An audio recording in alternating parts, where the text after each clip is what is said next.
밝혔습니다. 국민통합위원회는 최근 첨단 기술 발달로 사기 형태가 진화하고 있다면서 공공금융기관이 발송하는 문자에는 안심마크를 표시하고 인공지능을 활용해 사기 번호를 사전 차단하는 기능을 활성화해야 한다고 밝혔습니다. 또 지난해 보이스피싱 피해 액수가 5,400억 원이나 됐다면서 중대 사기 범죄자에 대한 신상정보 공개도의 필요성을 검토하고 사기 범죄 양형 기준을 높이는 방안 등에 대한 검토가 필요하다고 밝혔습니다. 오늘은 전국에 가끔 구름이 끼는 가운데 제주도 동부와 산지에는 오후까지 5mm 안팎의 비가 내리겠습니다. 오후에 광주 전남과 경북 동부 내륙, 경남 내륙에 5에서 20mm, 경기 동부와 강원 내륙, 부산, 울산에 5mm 안팎의 소나기 내리는 곳이 있겠습니다. 일라디오 5시 뉴스 아나운서 이광용이었습니다. KBS.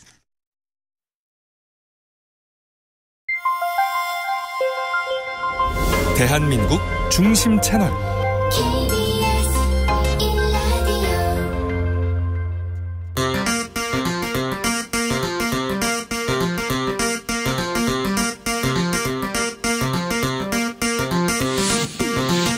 주진우 라이브.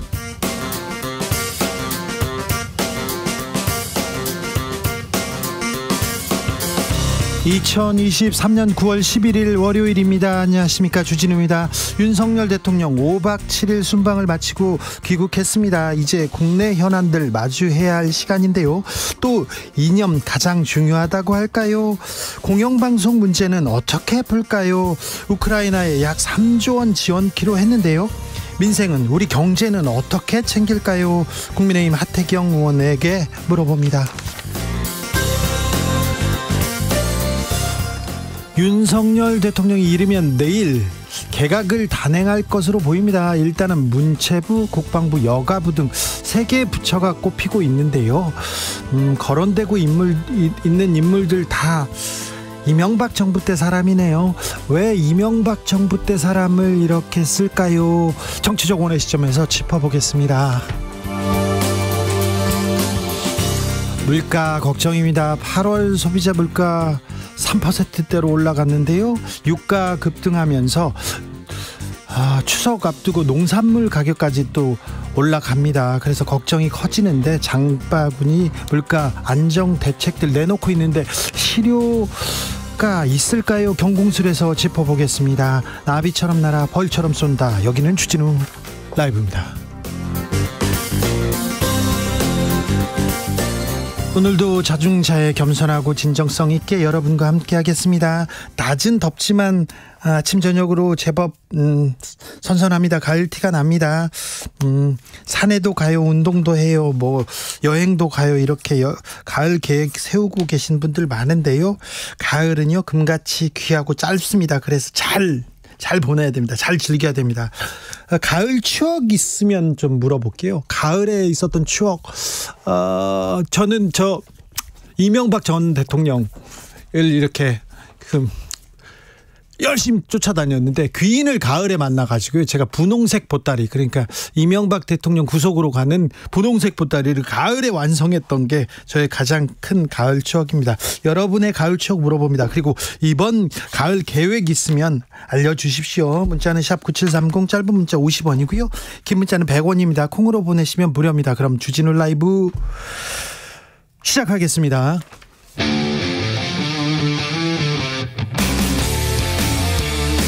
탐사보도 외길 인생 20년. 주 기자가 제일 싫어하는 것은?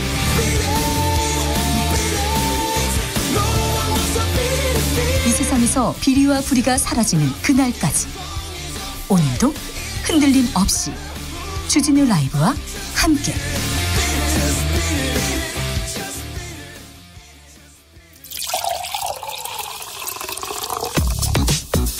진짜 중요한 뉴스만 쭉 뽑아냈습니다. 주스 정상근 기자, 어서 오세요. 안녕하십니까. 방통위에서 MBC 이사장 해임했습니다. 그런데 법원에서 MBC 이사장 해임 효력 정지했습니다. 네, 서울행정법원 행정 5부는 오늘 MBC 대주주 방송문화진흥회 권태선 이사장이 방송통신위원회를 상대로 낸 해임 처분 집행정지 신청을 인용했습니다. 이에 따라 권태선 이사장은 직무에 복귀하게 됐습니다. 복귀합니다. 방통위는 지난달 권태선 이사장이 MBC 임원들에 대한 과도한 성과급 지급을 방치했고 경영 손실을 방치했으며 사장 선임 과정에서 허위 사실을 기재한 후보가 최종 후보자에 선정되도록 방치했다는 등의 이유로 권태선 이사장을 해임한 바 있습니다. 그러나 법원은 이사의 임기는 원칙적으로 보장하되 직무 수행에 장애가 될 객관적 상황이 발생했을 때만 해임을 허용하는 것이 궁극적으로 방송문화진흥회법이 추구하는 공익에 더 부합한다라고 지적했습니다. 한편 권태선 이사장의 임기는 내년 8월까지인데요. 이 방통위의 해임 처분은 1심 본안 사건 선고일로부터 30일까지 정지가 됩니다. 가처분 이거는 매우 급한 일이에요. 그러니까 정식 재판 전에 판단해 주세요. 그렇게 법원에 물어보는 겁니다. KBS 이사장 해임에 대해서도 가처분 신청했는데 남영진 전 KBS 이사장 해임 집행정지 신청은 기각됐습니다.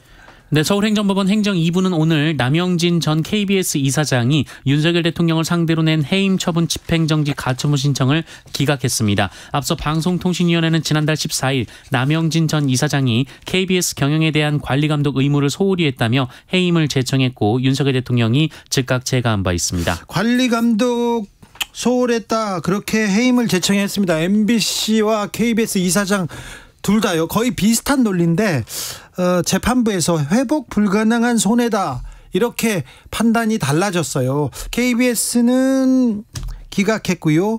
MBC는 받아들였습니다. 이걸 어떻게 봐야 될지 판사마다 그때그때 다른 건지 사안이 어떤 건지 저희가 자세히 설명해 주는 그런 시간 갖도록 하겠습니다. 방통위에서는요. MBC 관련해서는 즉각 항고할 것이라고 밝혔습니다. 지난 주말에 모로코에서 안타까운 소식이 전해졌습니다. 네, 이 북아프리카에 위치한 모로코에서 현지 시간으로 지난 8일 밤 11시 11분 규모 6.8의 강진이 발생했습니다. 인근 지역을 포함해서 이 수도인 라바트에서도 진동이 느껴질 만큼 지진이 강력했는데요. 이 건물이 붕괴되면서 현재까지 알려진 것만 해도 2,000명 이상의 사망자가 발생을 했습니다. 지금 3,000명, 4,000명 막 얘기하는 데도 있고요. 정확하진 않은데 수천 명의 사상자가 났습니다. 네, 여기에 수천여 명의 부상자 중 1,400여 명 이상이 중태인 것으로 전해졌고 또 지진 피해가 집중된 지역이 중세시대에 조성됐거나 산악도시여서 이 구조 활동에 어려움이 있다라고 합니다. 이 때문에 사망자 수가 앞으로 더 크게 늘어날 수 있다라는 우려도 나오고 있습니다. 네. 또한 여러 건물에 대한 추가 붕괴 우려가 이어지면서 모로코 국민들과 관광객들이 광장 등에 모여 노숙을 하기도 했는데요. 일단 우리 교민들에게는 피해가 없는 것으로 전해졌습니다. 모로코에 더 큰 아픔이 없기를 기도하겠습니다. 지난 토요일 이재명 민주당 대표가 검찰에 출석했습니다. 그런데 내일 다시 검찰에 출석한다고요? 네, 이재명 대표가 내일 이 쌍방울그룹 대북 송금 의혹과 관련해 검찰에 다시 출석한다고 오늘 민주당이 밝혔습니다. 앞서 지난 토요일 이재명 민주당 대표는 검찰에서 8시간 조사를 받았는데요. 검찰은 이재명 대표의 건강상의 이유로 준비된 조사를 다하지 못했다며 12일, 그러니까 내일 추가 소환을 통보한 바 있습니다. 이에 민주당은 부정적 기류였으나 결국 12일 재출석을 결정했습니다. 민주당 측은 검찰의 부당한 소환 요구에도 불구하고 12일 당당히 응하겠다는 입장이라며 검찰이 이번 조사마저 무도하게 조작하는 등 검찰권을 남용할 경우 당해할 수 있는 모든 권한을 사용해 대응할 수밖에 없다라고 주장했습니다. 검찰과 이재명 대표 입장차가 첨예합니다. 네, 이재명 대표는 지난 토요일 검찰 조사를 마치고 나오면서 검찰이 예상대로 증거는 단 하나도 제시하지 못했다라며 정치검찰의 연민을 느낀다라고 비판했습니다. 반면 검찰은 이재명 대표가 조사 내내 구체적인 진술을 거부한 채 질문과 무관한 반복적이고 장황한 답변, 말꼬리 잡기 답변으로 일관했다라고 주장했고요. 조서에 서명하지 않은 채 일방적으로 돌아갔다라고 주장했습니다. 이재명 대표 단식 12일 차인데요. 민주당 내에서 그리고 원로들은 계속해서 이렇게 하면 건강 상한다. 단식 중단하라. 이렇게 얘기하고 있어요. 중단해달라고. 그런데 국민의힘 대통령실에서는 아직 쳐다보지도 않고 있습니다. 유네스코가 일본에 우리 강제징용 관련해서 결정문을 보낼 예정이라고 합니다. 네, 유네스코 세계유산위원회가 일본이 하시마섬, 이른바 구남도를 세계문화유산으로 등재할 때 약속했던 한국인 강제노역 역사 기재를 이행하지 않고 있다며 네. 이에 대한 결정문을 채택할 예정인 것으로 전해졌습니다. 관련국들과 지속적인 대화를 하라라는 권고를 담은 결정문이라고 하는데요. 이 관련국이 바로 우리나라를 의미한다고 합니다. 약속했잖아요, 일본이. 일본은 지난 2015년 메이지 산업혁명 유산을 유네스코 세계유산으로 등재했는데요. 당시 조건이 조선인 강제노역을 포함한 전체 역사도 함께 알려나가겠다라는 것이었습니다. 하지만 일본은 오히려 구남도에서 조선인 차별은 없었다라는 주장을 이어왔는데요. 차별이 왜 없어요? 네, 이에 2021년 세계유산위원회는 재차 한국인 등이 강제 노역으로 피해를 입은 사실을 제대로 알리고 희생자들에 대한 추모 조치를 취하라는 내용의 결정문을 만장일치로 채택한 바 있습니다. 그리고 이번에 2년 만에 이 비슷한 내용의 지적을 다시 하게 될 예정입니다. 한일 정상이 계속해서 만나고 있는데 하시마는 구남도는요, 독도는요, 오염수는요, 한마디라도 했으면 어땠을까 그런 생각도 해봅니다. G20 정상회의에 참석한 윤석열 대통령 우크라이나에 대해서 대규모 지원안 발표했습니다. 네, 인도에서 열린 G20 정상회의에 참석했던 윤석열 대통령은 어제 우크라이나 지원 계획을 발표했습니다. 윤석열 대통령은 내년에 3억 달러를 무상 지원하고 2025년 이후 20억 달러를 장기간 저리로 빌려준다라고 발표했는데요. 합치면 우리 돈으로 약 3조 원 정도의 규모입니다. 대통령실은 세계의 평화, 자유, 번영을 위해 앞장서는 모습을 국제사회에 보여주고 향후 재건산업 참여를 위한 기반도 다지겠다라고 설명했습니다. 다만 이번 G20 정상회의는 우크라이나 문제를 두고 서방과 그 외 회원국 간의 이견이 나오기도 했는데요. 결국 G20 공동성명에서는 우크라이나를 상대로 한 전쟁이 우크라이나 내 전쟁으로 바뀌고 강력히 규탄한다는 내용은 빠졌습니다. 선관위에서 채용비리 수백 건에 이릅니다. 네, 국민권익위원회는 오늘 지난 7년여간의 이 선거관리위원회 경력 채용을 전수조사한 결과 58명의 부정합격 의혹 등 채용비리 총 353건을 적발했다라고 밝혔습니다. 지난 7년간 선관위가 자체 진행한 162번의 경력 채용 중 104번에서 공정채용 절차가 위반된 사례가 있었다라고 하는데요. 특히 부정합격 의혹자 58명 중에 특혜성 채용이 31명, 합격자 부당결정이 29명이었다고 합니다.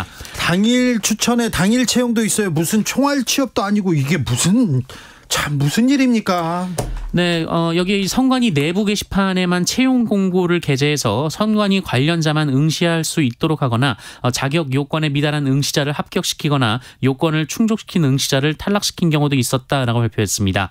또한 정당한 사유 없이 합격자 결정 기준을 바꿔서 서류 면접 전형 합격자를 탈락시키거나 이 채용 공고와 다르게 예비 합격자를 추가 채용한 경우도 있었다라고 합니다. 네. 이에 권익위는 28명을 고발하고 312건에 대한 수사를 의뢰했다고 밝혔습니다. 선거를 관리해야 될, 누구보다도 공정하고 깨끗해야 될 선거관리위원회에서 이 부정채용이 이렇게 많습니다. 부정채용 관리위원회로 바꿔야 되는지도 모르겠습니다. 이거 엄벌에 쳐야 됩니다.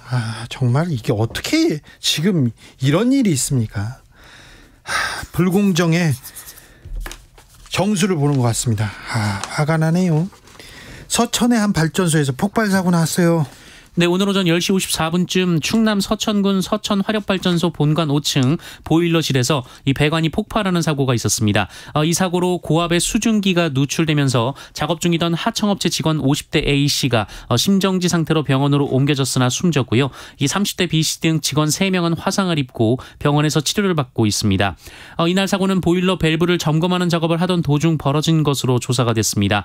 폭발 사고가 화재로 이어지진 않았는데요. 경찰과 소방당국은 정확한 사고 경위를 조사 중이고요. 고용노동부는 근로감독관을 파견해서 중대재해처벌법 위반 여부를 조사 중에 있습니다. 경기도 의왕에서 상수도 공사 현장에서도 사고가 났네요. 네, 오늘 오전 10시 48분쯤 경기도 의왕시 고천동 한 상수도 공사 현장에서 2명의 노동자가 토사에 매몰돼 숨지는 사고가 발생했습니다. 아이고. 70대와 30대 작업자였는데요. 이들은 심정지 상태로 발견돼 인근 병원으로 이송됐으나 결국 숨졌습니다. 안양천 정비사업에 투입된 노동자들은 2m 50cm 깊이로 파놓은 구덩이에 들어가서 노후화된 상수도관 교체 작업을 하고 있었습니다. 그런데 구덩이 인근에 쌓여있던 흙더미가 갑자기 쏟아져 들어왔고 이들은 이를 미처 피하지 못한 것으로 전해졌습니다. 이 사고는 흙구덩이가 쏟아지는 것을 막기 위한 지지대가 제대로 설치되지 않아서 벌어진 것으로 추정되는데요. 해당 공사는 의왕시가 원청을 맡았고요. 고인들은 하청업체 소속입니다. 발전소, 특별히 화력발전소 그리고 상하수도 공사 현장 계속해서 사고 소식을 전하고 있습니다. 이거 여기가 문제가 있다는 걸 알면서도 계속해서 노동자의 희생을 보고 있습니다. 이게 참 어찌 봐야 될지 안타깝습니다. 은행강도 기억하십니까? 은행강도? 은행에서 몇 천만 원이었던 가 3,900만 원 빼앗은 데 달아난 은행강도 있었습니다. 해외로 도피했는데요. 결국 붙잡혔습니다. 네, 대전경찰청은 대전의 한 신협에 침입해서 현금을 빼앗고 달아난 뒤 베트남으로 출국한 용의자 A씨를 베트남 현지 카지노에서 검거했다고 밝혔습니다. 네. 경찰은 대전 신협 강도로 보이는 한국인이 카지노에 들락거린다라는 현지 한인의 제보를 받고 현지 경찰과 공조해서 카지노 인근에서 잠복 수사를 벌여왔다고 합니다. 네. A씨는 지난달 18일 이 대전 서구의 한 신협에서 흉기로 직원을 위협해서 3,900만 원을 빼앗은 뒤 미리 훔쳐놓은 오토바이를 타고 달아난 바 있습니다. 네. 이후 대전 권역을 국도로 드나들며 경찰을 따돌린 뒤 훔친 오토바이 2대를 모두 버리고 종적을 감췄고요. 베트남으로 출국을 했습니다. 은행을 털려고 얼마나 또 고심했을 거예요.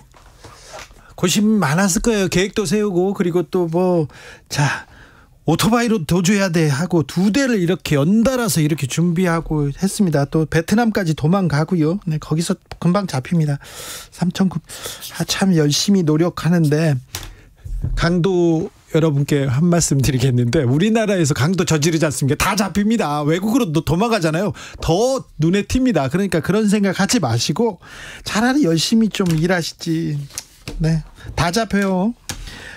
자, 한국 배드민턴의 자랑 안세영 선수 있습니다. 역사를 계속 쓰고 있습니다. 또 우승했어요.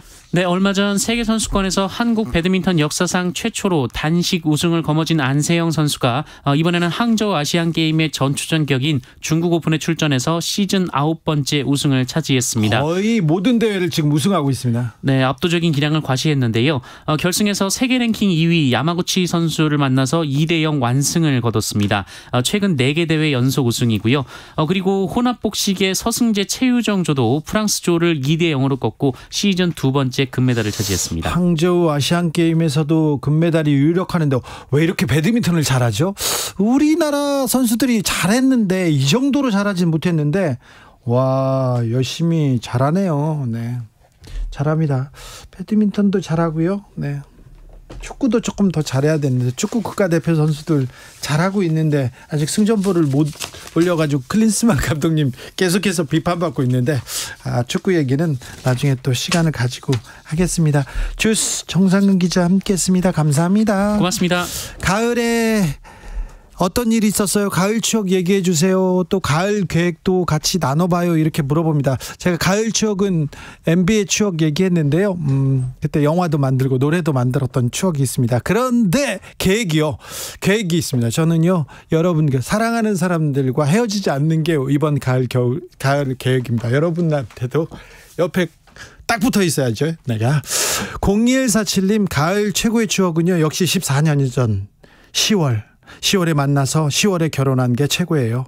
10년이란 기간 동안 제가 부족함에도 불평불만 없이 여전히 사랑해 주셔서 감사합니다. 이렇게 0147님 알겠어요. 이렇게 공개적으로 티를 내야 되는, 꼭 이렇게 강압에 의하거나 이거 협박 그런 건 아닐 거예요. 찐사랑일 겁니다. 네, 그렇죠? 네. 6543님 저는 가을이면요, 가을 초등학교 운동이 생각납니다. 50년 전에 국민학교 가을 운동회 최고 큰 행사였잖아요. 시골에서는 큰 동네 행사였어요. 이날은 환타 먹은 날이었어요. 그죠? 근데 여름방학 끝나면 되게 덥잖아요. 지금 9월 초 8월 말 더운데 그 땡볕에서 맨날 이렇게 연습한 거 너무 더웠어요. 근데 신났죠. 일단 공부를 안 하니까 신났어요, 저는. 3123님, 몇 년 전이요. 업무 때문에 가을에 늦 휴가를 간 적이 있습니다. 그때 남해 해안도로 일주했었는데요. 선선한 바람 불고요. 붉고 노란 산, 푸른 하늘, 파란 바다, 가을은 색부자라는 그런 생각했습니다. 지금도 눈에 선하네요. 우리도 아름다운 가을 풍경 볼 만한 데 많죠. 네. 9369님, 작년 가을에 올림픽공원 88 잔디마당에서 하는 그랜드민트 페스티벌 갔다가요. 정말 이런 곳이 있구나 하는 생각이 들었어요. 잔디밭에 돗자리 깔고 맥주 한잔 하면서 라이브 음악도 듣고요. 좋아하는 가수가 노래할 때마다 스탠드로 즐기고요. 이번 주 일요일에는 조이 올팍 페스티벌입니다. 네. 페스티벌의 계절이어서 여기 가시는 분들도 재즈 페스티벌 이런 데 즐기는 사람들도 많더라고요. 좋네요. 멋있네요. 5588님, 가을에 아내가 교통사고로 떠났어요. 그래서 전 가을이 정말 힘듭니다. 오늘 신혼여행 왔던 경포대 해수욕장 왔습니다. 이제 보내주려고요. 마음 정리하러 28년 만에 왔습니다. 네. 잘 보내주시면 좋은 데로 잘 가셨을 거예요. 네. 가을이 좀 5588님한테는 좀 부디 좀 따뜻하기를 빌겠습니다. 교통정보센터 다녀오겠습니다. 김민희 씨. 돌발 구간에 퇴근 교통량까지 더해지면서 곳곳으로 정체가 빠르게 길어지고 있습니다. 경부고속도로 부산 쪽으로는 먼저 한남부터 서초 사이로 정체고요. 이후 황간 일대의 정체는 작업 여파입니다. 영남권 언양분기점 부근 1, 2차로에서는 사고가 나면서 부근으로 많이 혼잡해졌습니다. 남해 제2지선 서부산 쪽으로 서부산 부근에서도 사고가 나면서 1, 2차로가 막혀있는 만큼 부근으로 정체 시작됐습니다.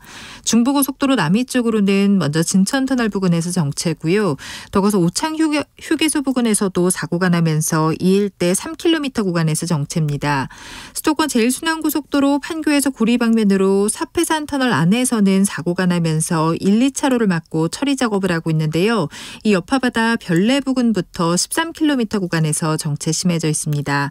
그 밖에 서울시내 분당 수서로 분당 쪽으로 탄천 일교 부근 3차로에는 고장난 차가 서 있습니다. KBS 교통정보센터였습니다.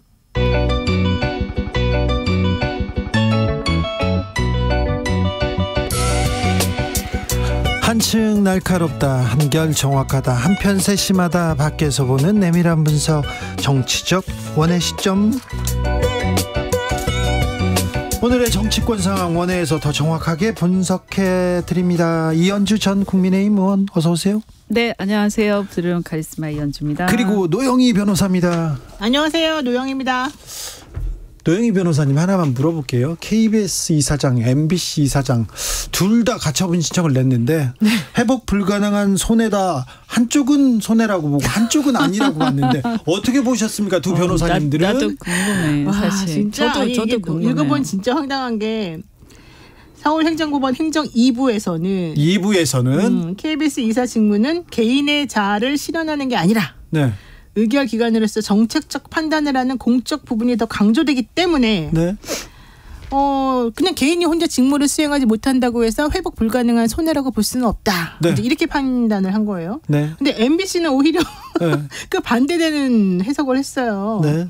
그러면서 1심 판결 나온 때로부터 한 1개월 있다까지 이 효력이 유지될 수 있도록 가처분을 인용해 줬단 말이에요. 네. 1개월 정도입니다. 그러니까 중요한 건 판사를 잘 만나야 된다. 이렇게밖에 해석이 안 되는 거예요. 그렇잖아요. 똑같은 사안이거든요. 사실은 둘 다. 근데 권익위에서 지금 조사받고 있다. 이걸 또 내세웠어요. 이 KBS 쪽에서는. 네. 아니 그렇다고 해서 권익위에서 조사받고 있다고 해서 그게 가능하고 맞는 말인가요? 그리고 KBS 이사직 수행하는 걸 언제 누가 개인적인 그런 자아실현이라 그랬어요. 그거를 개인적인 자아실현이다라는 식으로 이렇게 등치시켜가지고 서로 비교하고 겸하는 순간 이거는 조금 납득하기 어려운 내용이 되는 거죠. 이현주 변호사님은 어떻게 보십니까? 오랜만에 갑자기 듣습니다, 변호사라고 변호사님. 부르니까 이제 어색한데 네. 변호사를 안 산 지가 너무 오래돼가지고 경제에다가 정치에다가 그런데 그 요즘에 보면 사람들이 이렇게 저는 이 사람들이 이제 사법 책임만 면하면 모든 게 면해야 되는 것처럼 착각하는 분위기가 좀 생겼어요, 우리나라에. 왜냐하면 대통령께서 입만 열었다 하면 사법 책임 없지 않냐. 그리고 이번에 그 사실 군 문제도 네. 지휘 책임이라는 게 분명히 있는데 아예 그런 거는 그냥 온데간데 없잖아요. 그러다 보니까 이 법원 판결이나 결정에 막 목매다는 그런 이상한 상황이 돼서 마치 재판부나 판사는 전지전능한 것처럼. 그러니까 우리가 이걸 보시면 아시겠지만 판사, 그러니까 재판도 관점이라는 게 있는 거예요. 관점. 네. 그죠? 네. 그래서 이 관점이 되게 객관적이고 조금 이렇게 그 긍정적일 필요가 있거든요. 우리 사회에 미치는 영향이라든가 이런 거를 봤을 때 이렇게 막 법 기술적인데 매몰되지 않고 그렇게 봤을 때 이거는 정말 우리 국민들한테 정말 안 좋은 영향을 미치겠다. 사법부에 대한 불신. 그러게 어느 정도 좀 MBC하고 KBS 비슷한 사안이잖아요. 거의 그럼요. 비슷한 사안인데 뭐 크게 다를 게 없죠. 솔직히 얘기하면. 그런데 한쪽은 기각, 한쪽은 인용 이렇게 하면 어떻게 해요? 또 원래는 이게 같은 사안이고 사실은 그렇게 되면은 법원 내에서도 아무리 다른 부라 하더라도 서로 논의를 같이 하고 합의 기준을 만들어서 서로 이렇게 사법 불신이 안 생기게 하는 게 원래 원칙으로 제가 알고 있거든요. 근데 이번에는 네. 그게 안 되더라고요. 근데 이제 사법이라는 거에 그 어떤 역할을 우리가 생각하면 결국 이런 가처분도 그렇고 어떤 역할이 있냐면 회복할 수 없는 손해 이런 거잖아요. 그러니까 어떤 일이라는 게 야, 그럴 수도 있어라고 하더라도 예를 들면 그 상황이 이제 고착화돼 버리면 우리 사회가 그걸 수습할 수 없게 되는 경우. 그래서 그것을 혹시 모르니까 돌다리도 두들겨 보면서 가자라는 게 사법부의 역할들이에요. 예, 예. 그렇죠? 그리고 그것을 우리는 보수적 태도라고 얘기하는 거거든요. 네. 법원 그죠? 판결을 통해서 갈등을 네. 종식시키고 그렇죠. 자 이제 그러니까 더 놀라는 판결이 났어 이렇게 끝내야죠. 그러니까 혹시 모르니까 우리 너무 과감하게 하지 말고 이렇게 좀 돌다리도 두들겨가면서 가고 혹시 이럴 수도 있잖아. 이러면 얼마나 큰 사회적 문제가 생기겠어. 이런 것들에 대한 것을 미리 걱정을 해서 미리 어떤 그 보험을 들은 보험이랄까요? 어떤 사회적인 안전망 이런 게 사실은 사법부의 역할이에요. 그런 면에서 볼 때 사실 저는 개인적으로 이런 가처분이라든지 이런 것들 그래서 어떤 신청자들의 권리, 그거 사실 얼마 안 되는 기간이잖아요. 그런 권리들을 최대한 보장을 해주고 사람들이 다툴 수 있는 만큼 충분히 다툴 수 있도록 해주는 게 저는 맞다. 사법부에서는. 너무 사법부가 막 파격적으로 하실 필요 없다. 네. 네, 그건 사법부의 역할이 아니다라고 네. 저는 생각합니다. 저는 이제 네, 기자 시절에 검사들한테는 엄청나게 건방졌어요. 엄청나게 대들고 싸우기도 많이 했습니다. 그래도 판사님들한테는 판결은 좀 존중하고 따라야 된다는 생각이 조금 있었어요. 마지막 보루 같은 게 있죠. 그렇죠. 사회에서. 네? 네.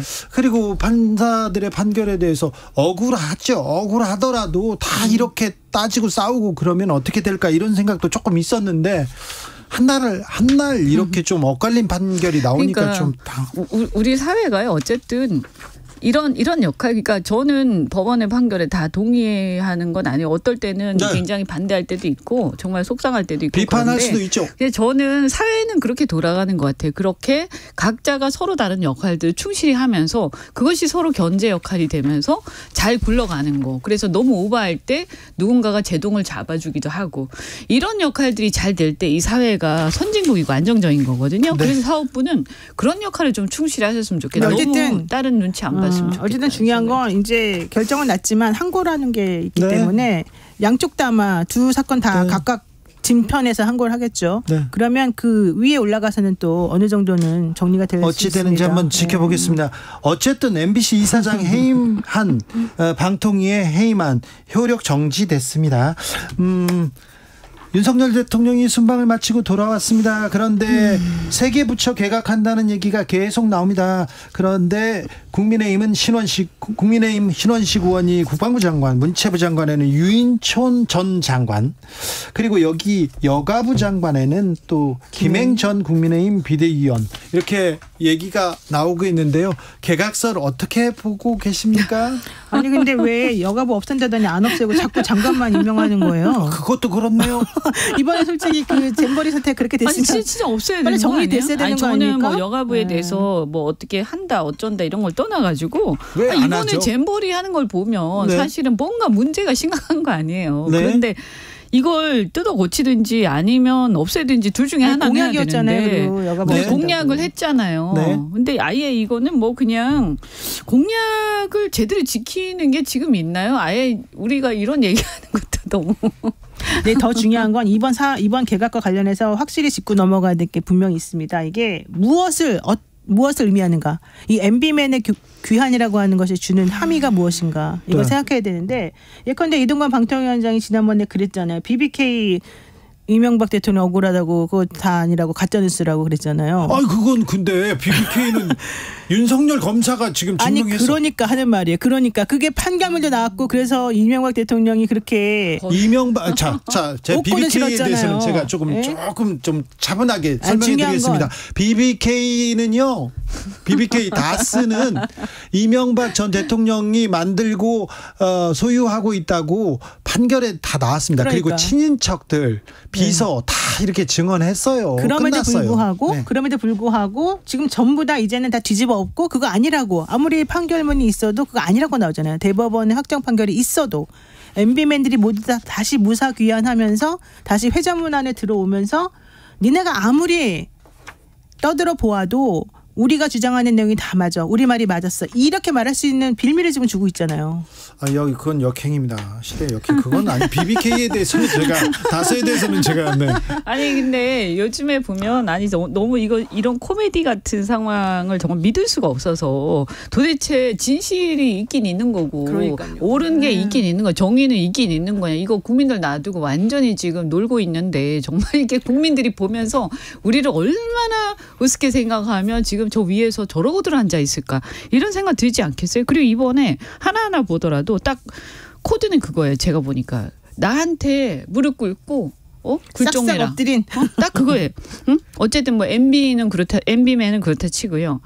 이게 여가부 없앤다고 했지만 나한테 무릎 꿇고 싹싹 빌면 나 또 장관 시켜줄게. 장관이요 얼마나 대단한지 엄청나게 생각보다 급여 많이 받습니다. 아 그래요? 국회의원 특권 어쩌고 하지만 다 장관하고 싶어 하잖아요. 장관하고 비교도 안 돼요. 국회의원 특권하고는. 장관이 그렇게 급여를 많이 받아요? 그러니까 웃기는 거예요 이 상황이. 그리고 연금도 아마 있을 거예요. 없어지지 않은 걸로 난 알고 있는데 국회의원 연금 가지고 난리치고 그거 이미 폐지됐는데요. 장관 왜 아무 말도 안 해? 사실 제가 보면 장관만큼 정말 아무 일도 안 하는 우리나라에 그게 없을 거예요. 공직자가. 많고. 그리고 신원식 의원 같은 경우에는 유승민 따라다니다가 갑자기 오버해가지고 홍범도 건하고 이번에 홍범도 장군 건하고 박정훈 대령 건에서 막 박정훈 대령 보고 무슨 정치 무슨 군인. 그런데 사실은 지휘 책임이라는 게 군인이 있는 거기 때문에 사실 벌써 있잖아요. 사후 책임을 떠나서 그 지휘관은요.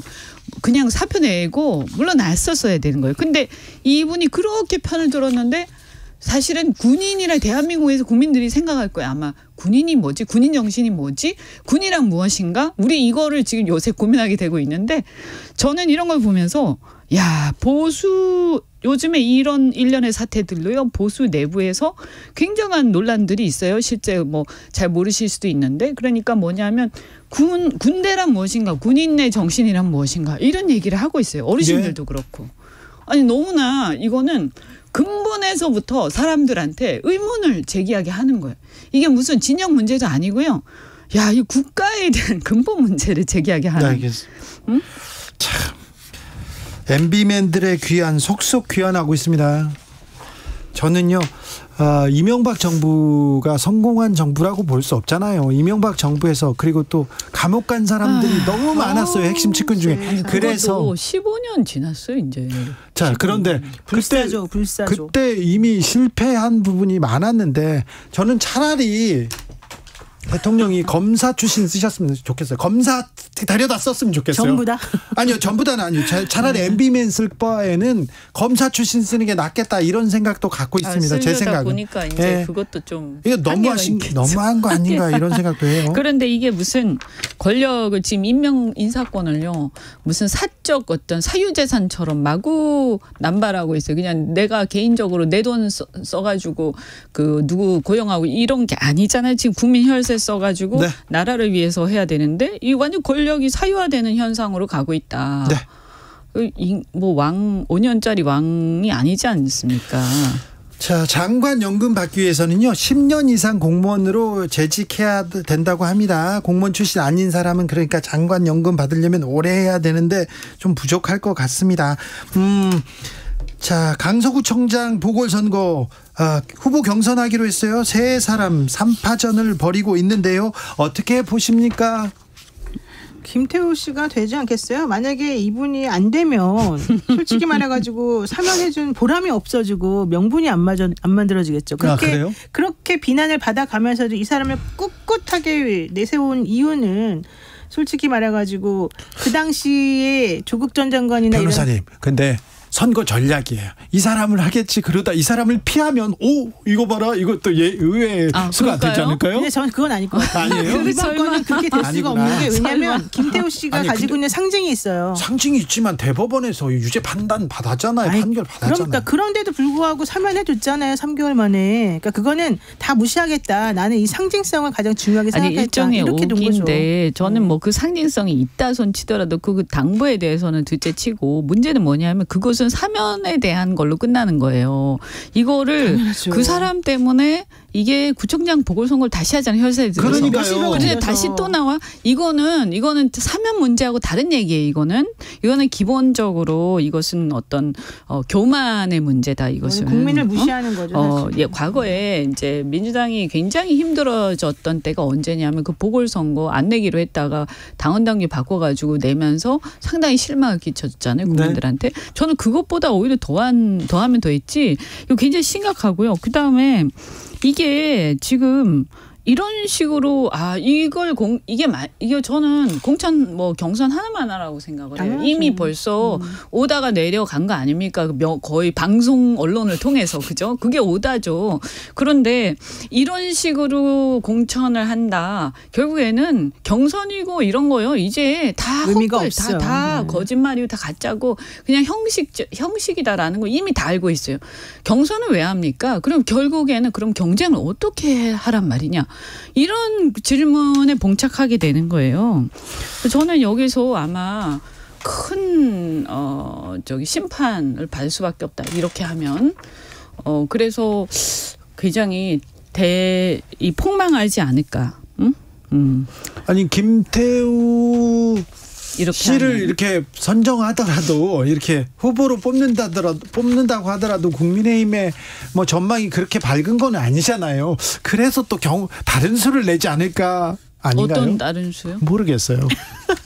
이거 굳이 아니요. 굳이 김태우를 고집하는 이유를 모르겠다 이렇게 생각하는 국민의힘 지지자들도 많거든요. 그렇죠. 근데 보세요. 이게 처음이라면 아마 그런 의문을 가질 수 있었는데 1년의 어떤 행동들을 보면 이게 지도부는 계속 반대해 왔잖아요. 그러니까요. 누가 영향을 미쳤겠어요. 다 뻔한 거 아닙니까? 그랬을 때 1년의 어떤 대통령이나 이 정권의 실세들의 어떤 1년의 행동들을 쭉 보면 이게 그렇게 놀랍지도 않아요. 국민의 뜻에 반해서 안 돼요. 국민의힘에서 계속해서 아니다. 그 공천하는 거 아니다. 그렇게 얘기했거든요. 처음에는. 아니 그랬죠. 그랬는데 이제 찍어 누른 거죠. 누군가가. 그러면 이거는 항상 보면요. 국민들이 이거 안 돼. 그다음에 밑에서도 이거 안 돼. 당에서도 이거 안 돼. 라고 다 얘기해도 그렇죠. 그냥 뭔가 한번 꽂히면 그냥 계속 가는 거예요. 그리고 내가 하라고 했잖아. 무슨 말이 많아. 이거예요. 그냥. 응? 그런 거 아닙니까? 제가 보니까 이거는 이미 다 정해져 있는 거고 사실은 이런 상황에서 뭔가 어떤 우리가 예상하는 항상 최악의 경우 제가 보니까 정말 절망적인 게 항상 예상한 최악의 경우로 항상 가더라.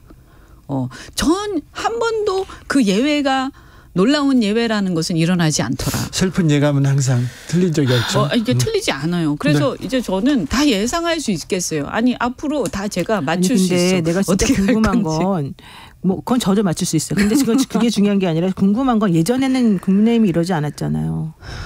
그렇죠. 그래서 왜 이렇게 된 이번에 겁니까? 이준석 대표 녹취도 나왔지만 이준석 대표에 대한 녹취도 그렇고 국민의힘 내부에서 굉장히 사실은 말씀 다 안 하셔도 저는 굉장한 어떤 회의감 같은 것들이 조금씩 있다. 그리고 이게 당이라는 것은 특히 이제 민주당도 그렇지만 이 보수정당도 역사가 굉장히 오래되지 않았습니까? 그죠? 그런데 대통령은 사실 정치를 처음 하는 사람이었죠. 검찰에 평생을 있었고요.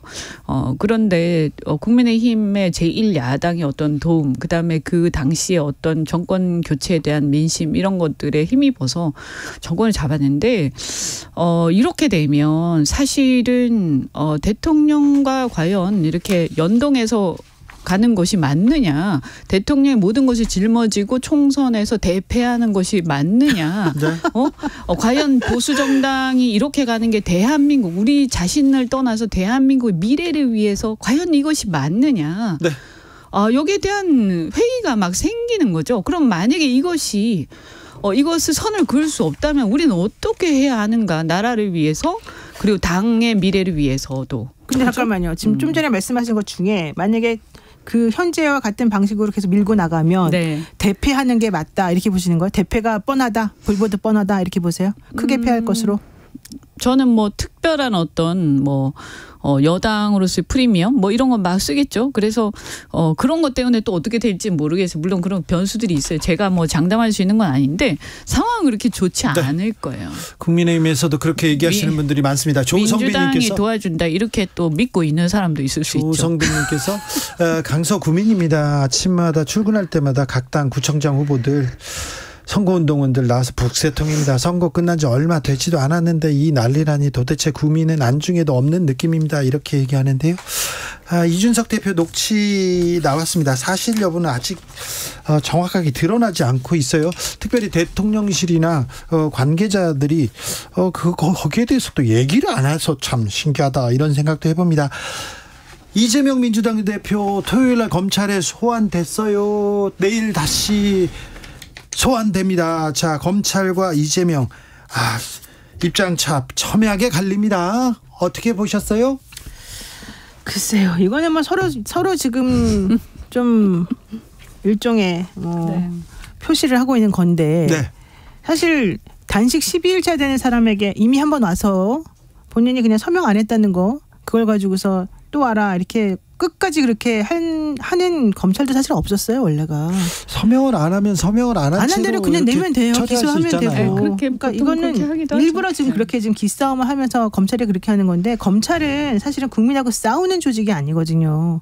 어쨌든 이재명 대표도 야당 대표지만 지금 본인이 가지고 있는 여러 가지 권리를 다 동원해가지고 본인의 의사를 전달하고 있는 거잖아요. 그러면 그냥 공정하게 페어플레이 하면 될 것 같아요. 근데 검찰이 지나치게 이렇게 하는 것은 저는 오히려 검찰에게 좋지 않을 것 같아요. 이미 단식 12일차 된 사람을 데려다가 뭘 어떻게 하겠어요. 말도 못하는데 지금 상황이.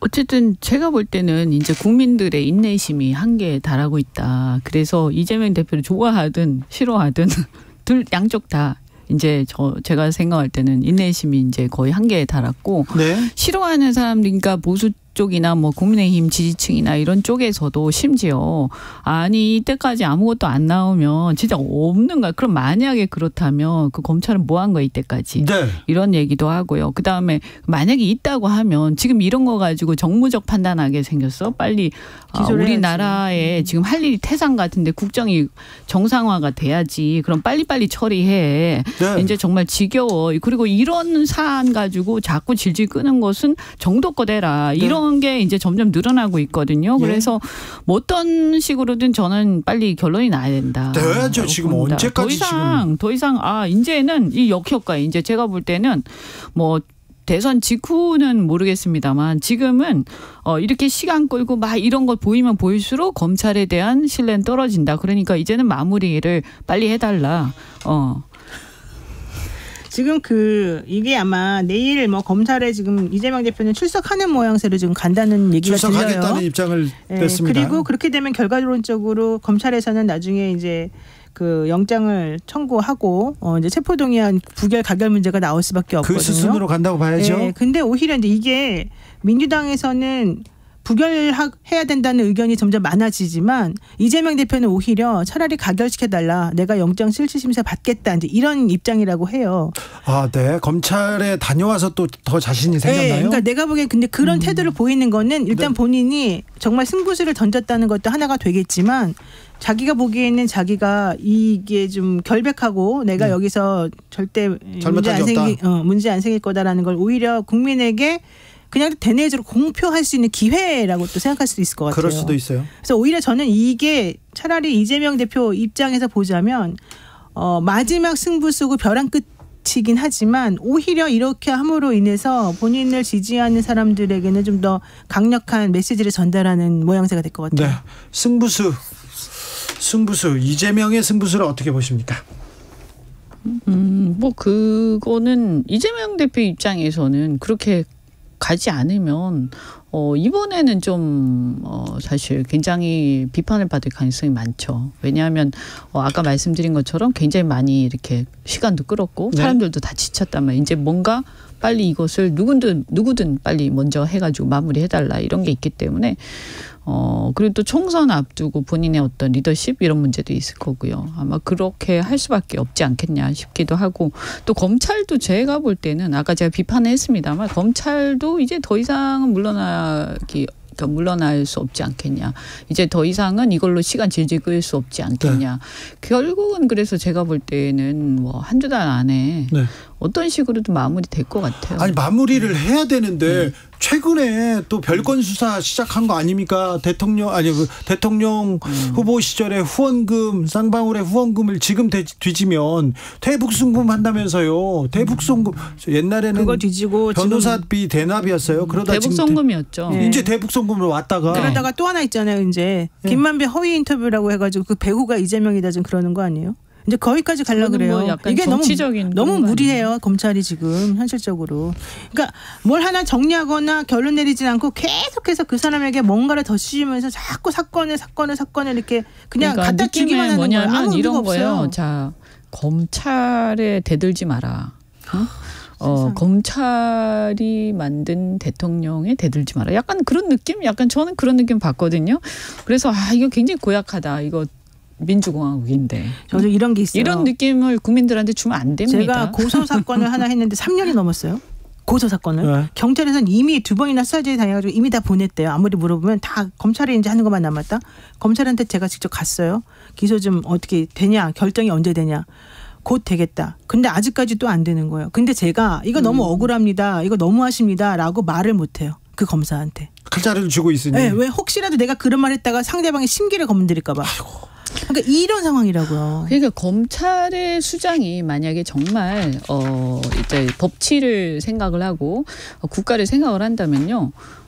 이래야 되겠죠. 이 자세 자체 우리가 한번 생각을 해보자고요. 자, 이런 사안이 있는데 철저하게 수사를 해라. 그런데 이걸로 너무 오래 끌거나 우리 국민들이 나라를 걱정하게 하거나 아니면 국정에 이렇게 어쨌든 야당이 정상화가 돼야 이게 대화가 되고 뭐가 진도가 나갈 거 아닙니까? 우리 굉장히 요새 어렵잖아요. 경제도 외교도 여러 가지로 지금 힘들어요. 이런 상황에서 우리 할 수 있는 역할을 부지런히 하자. 라고 말을 하는 게 정말 국가를 걱정하는 검찰의 태도가 아닐까. 저는 검찰총장도 그렇고 검찰에 계시는 정말 애국심이 있고 이런 여야를 떠나가지고 진영이나 이런 정치적인 거 떠나서 그냥 오로지 자신의 어떤 자부심, 이 사법에 대한 자부심 가지고 일하시는 분들 많을 거라고 생각해요. 그런 분들이 그런 마음가짐으로 이 문제를 빨리 어떻게든 마무리를 해줬으면 좋겠다. 그리고 이게 철저하게 수사는 하되 이게 더 이상 이렇게 다른 영역에까지 침범하고 우리 국민들이 국가를 걱정하는 수준까지 가지 않도록 빨리 마무리해달라. 윤석열 대통령이 G20 정상회의에서 정상회의를 마치고 돌아왔습니다. G20 정상회의에서 우크라이나에게 23억 달러 그러니까 우리 돈으로 3조 원 규모의 지원안 발표했습니다. 네, 3조 원을 이렇게 저 너무너무 제가 화가 나가지고 충격이 화가 나요. 아니 전 진짜 그건 너무너무 화가 났어요. 왜냐하면 이거 일단 첫째 그 큰 돈 있잖아요. 그 혈세입니다. 그죠? 그 혈세이기 때문에 이거 국회 동의 없이 대통령 마음대로 이렇게 막 할 수 있는 거 아닙니다. 그런데 막 이렇게 생색 내듯이 하고 오셨어요. 그 다음에 지금 일본은요 보면 독도 영유권 홍보하는데 막 예산 쓴다고 예산을 하잖아요. 증액하고 있어요. 우리는 근데 감액하고 있고요. 우리는 지금 이번에 보면 뭐 세수 부족하다. 물론 경제가 안 좋으니까 기업들도 어렵고 게다가 감세까지 해서 세수 부족한 게 당연하죠. 그러면서 국민들한테 이 허리띠 졸라매라고 막 하면서 사실 R&D 우리 국가의 100년지 대기인 R&D 예산까지 깎고 그러니까요. 그다음에 보면 사실 지금 우리 지난번에 코로나 때문에 대출 받으신 우리 자영업자들이라든가 영끌한 젊은이들이라든가 이런 분들 힘들어서 이 지원까지는 아니더라도 대출 연장이라도 해주고 해줘야 되는데 이거 다 돈 들어가는 거예요. 국비가 예산 들어가는 거란 말입니다. 그러면 이런 것들에 대해서 과연 지금 힘들 거라고 다 예상하거든요. 그다음에 보면 우리가 제도적으로도 불합리한 거 엄청나게 많아요. 기초수급자나 노인들 기초 수당 받으시는 분들 국가 유공자도 수당 그거 빼버려요. 이런 불합리한 것들도 다 돈 들어가는 거예요. 그러니까 이런 거 하나하나 바로잡아 달라고 대통령을 만들었는데 지금 우리가 우크라이나에다가 사조 쓰게 생겼냐 이거. 거기다 지금 우크라이나 지금 상황이 3조입니다. 3조인가요? 상황이 미묘해서 약간씩 한 발씩 빼는 분위기예요. 우리가 그거에 대해서 정의감을 갖는 건 좋은데 저도 도와주고 싶어요. 국제사회 일원으로 역할도 그럼요. 해야죠. 도와주고 싶은데 이게 공짜가 이게 다 우리가 좀 플러스가 있으면 마이너스가 있는 거고 이게 제로섬이라서 우리가 예산을 빼야 되는 거 아니에요. 예. 근데 이거 대통령이 이렇게 마음대로 거기다 제가 이 말씀까지 드릴게요. 그 홍범도 장군이 공산주의 활동을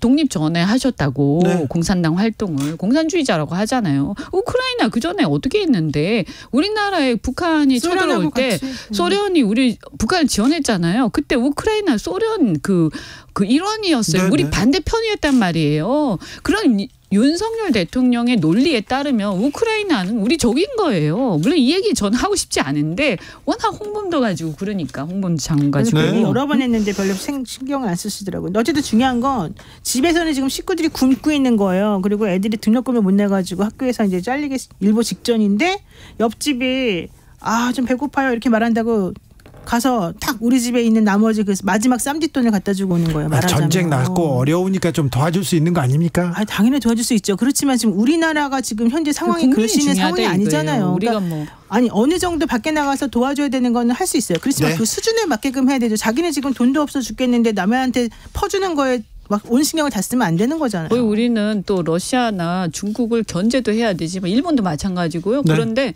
이 나라들하고 또 그렇다고 해서 전쟁을 불사할 정도의 어떤 적대 그런 관계를 아니죠. 맺으면 안 돼요. 그게 중요해요. 이게 지금 이번에 소련이래 러시아하고 북한하고 지금 정상회담 만나지 않았습니까? 핵 잠수함을 지원하겠다 이런 얘기까지 나오지 않았습니까? 네. 이거 우리 바로 코앞입니다.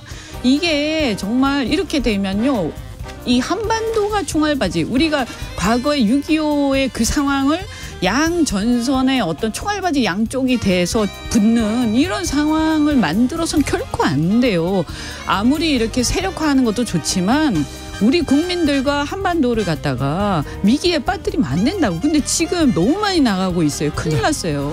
이현주, 노영희 두 분 감사합니다. 고맙습니다.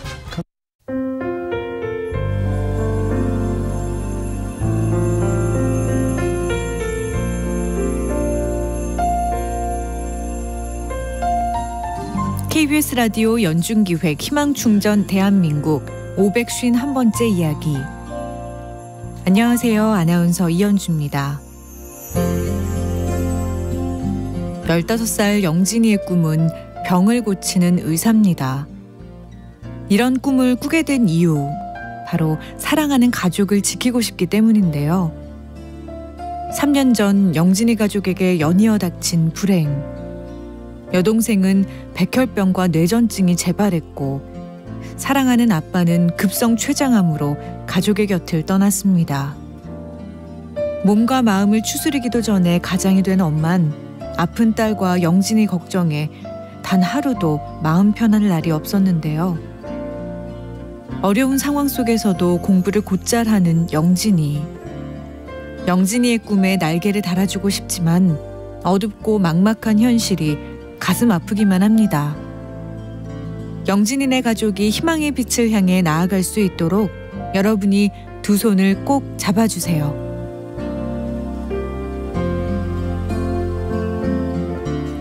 여러분의 따뜻한 손길이 희망의 빛이 됩니다.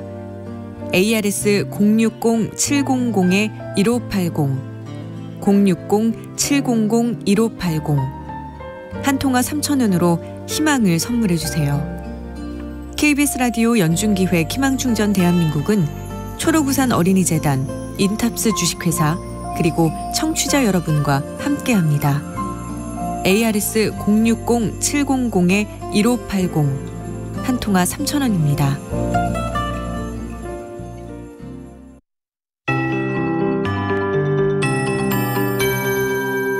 KBS 58분 날씨. 내일 일부 지역으로 구름 많이 낀 가운데 소나기가 내릴 걸로 보입니다. 상층 기압골의 영향으로 구름 많다가 오후부터는 흐려질 것으로 예상되는데요.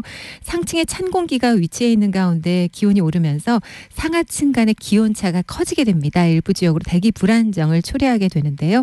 주로 전북 동부라든가 전남권, 영남 일부 내륙으로 5에서 최대, 호남권의 경우는 30mm 안팎의 소나기가 내릴 걸로 보여집니다. 천둥, 번개, 돌풍 동반할 수 있으니까 주의하셔야겠습니다. 오늘도 좀 더웠습니다. 서울의 낮 최고 기온 29.8도로 평년보다 3.2도가 높았고요. 경주의 기온 32.7도가 전국 최고치였습니다. 내일도 내륙과 서해안, 남해안의 낮 기온이 30도 안팎까지 오르겠습니다. 낮에는 다소 덥겠습니다. 내일 아침 기온은 서울 22도 등 18도에서 24도 분포가 되겠고요. 낮 최고 기온은 서울, 대전, 전주 29도 등 28도에서 30도 분포가 예상됩니다. 주요 도시들 29도대에 몰릴 걸로 보여집니다. 또 내일 새벽부터 아침 사이 내륙을 중심으로 가시거리 1km 미만의 짙은 안개 끼는 곳이 있겠습니다. 강이나 호수 골짜기 주변에서 더 주의하셔야겠고요. 당분간 동해상으로는 천둥, 번개 주의하셔야겠습니다. 지금 서울의 기온은 28.8도입니다. 강혜종입니다.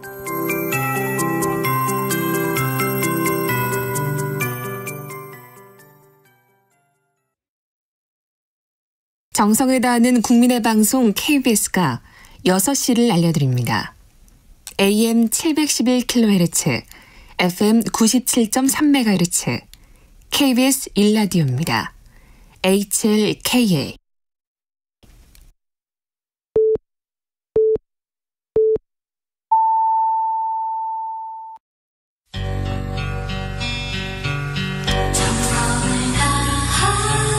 정성을 다하는 국민의 방송 KBS 주진우 라이브. 그냥 그렇다고요. 이 시각 라디오 정보센터 뉴스입니다. MBC 대주주인 방송문화진흥회 권태선 이사장의 해임 집행정지 신청이 법원에서 받아들여졌습니다. 반면 남영진 전 KBS 이사장의 해임 가처분 신청은 기각됐습니다.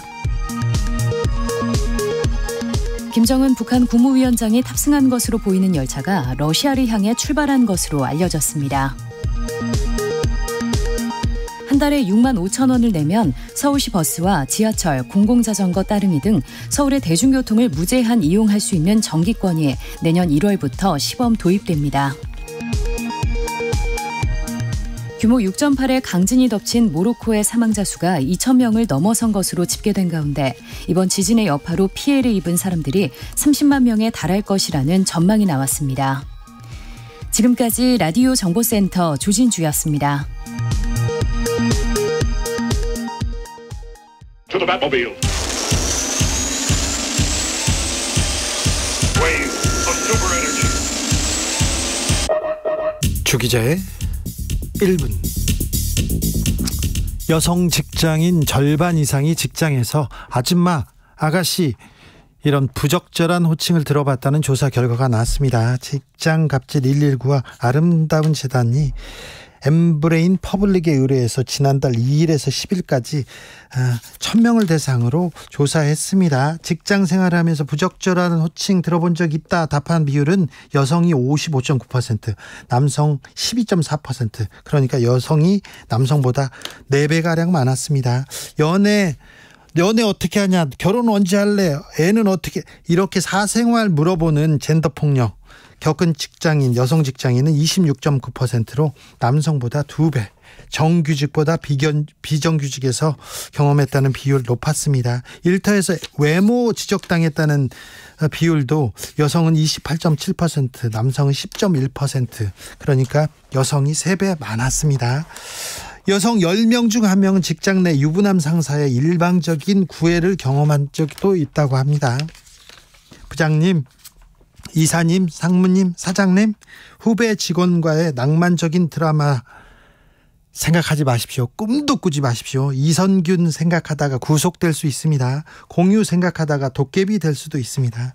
후배에게 관심을 보이지도, 그리고 물어보지도 마세요. 옷이나 화장, 그런 것 더더욱 물어서는 안 됩니다. 개인의 취향이에요. 당신하고 전혀 상관없는 일이니까요. 말은 그냥 줄이고 지갑만 여시면 됩니다. 저녁 먹자거나 술 한잔 하자고도 하지 마십시오. 밥 사주고 싶으면 점심 사세요. 저녁 시간은요, 업무의 연속이 아닙니다. 당신에게 내줄 시간이 없다고 합니다. 우리 때는 안 그랬어. 그렇게 생각한다고요? 우리 때 아닙니다. 판단이 안 선다. 이거 도대체 어떻게 해야 될지 모르겠다. 그러면요, 아무것도 하지 마십시오. 주기자의 1분이었습니다. 그냥 가만히 계시면 돼요. 아무것도 하지 마세요. 언니 shut up. 배터리가 다 돼서 전화를 못 받았어. 나중에 하려다가 잘까봐 안 했어. 그게 말이 되니? 내가 무슨 바보니? 그 말을 믿으라고 한두 번도 아니고. 말을 하면 할수록 더 손해야. 이 바보야 그냥 떠나. 남자답게 말도안되는 말 그만해 좀 제발. 끝났단 건 왜 몰라. 왜 이제 와서 이래. 생각이 좀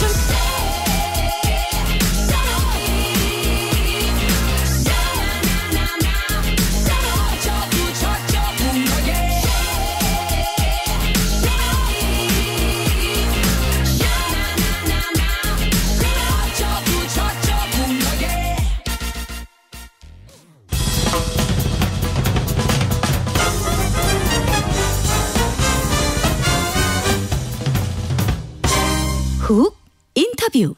모두를 위한, 모두를 향한 모두의 궁금증 훅 인터뷰. 5박 7일 순방을 마치고 윤석열 대통령 들어왔습니다. 이제 앞에 쌓인 국내 숙제들 펼쳐져 있는데요. 어떻게 민생 문제 해결할 수 있는지 좀 물어보겠습니다. 그리고 이재명 대표 오늘 단식 이어갑니다.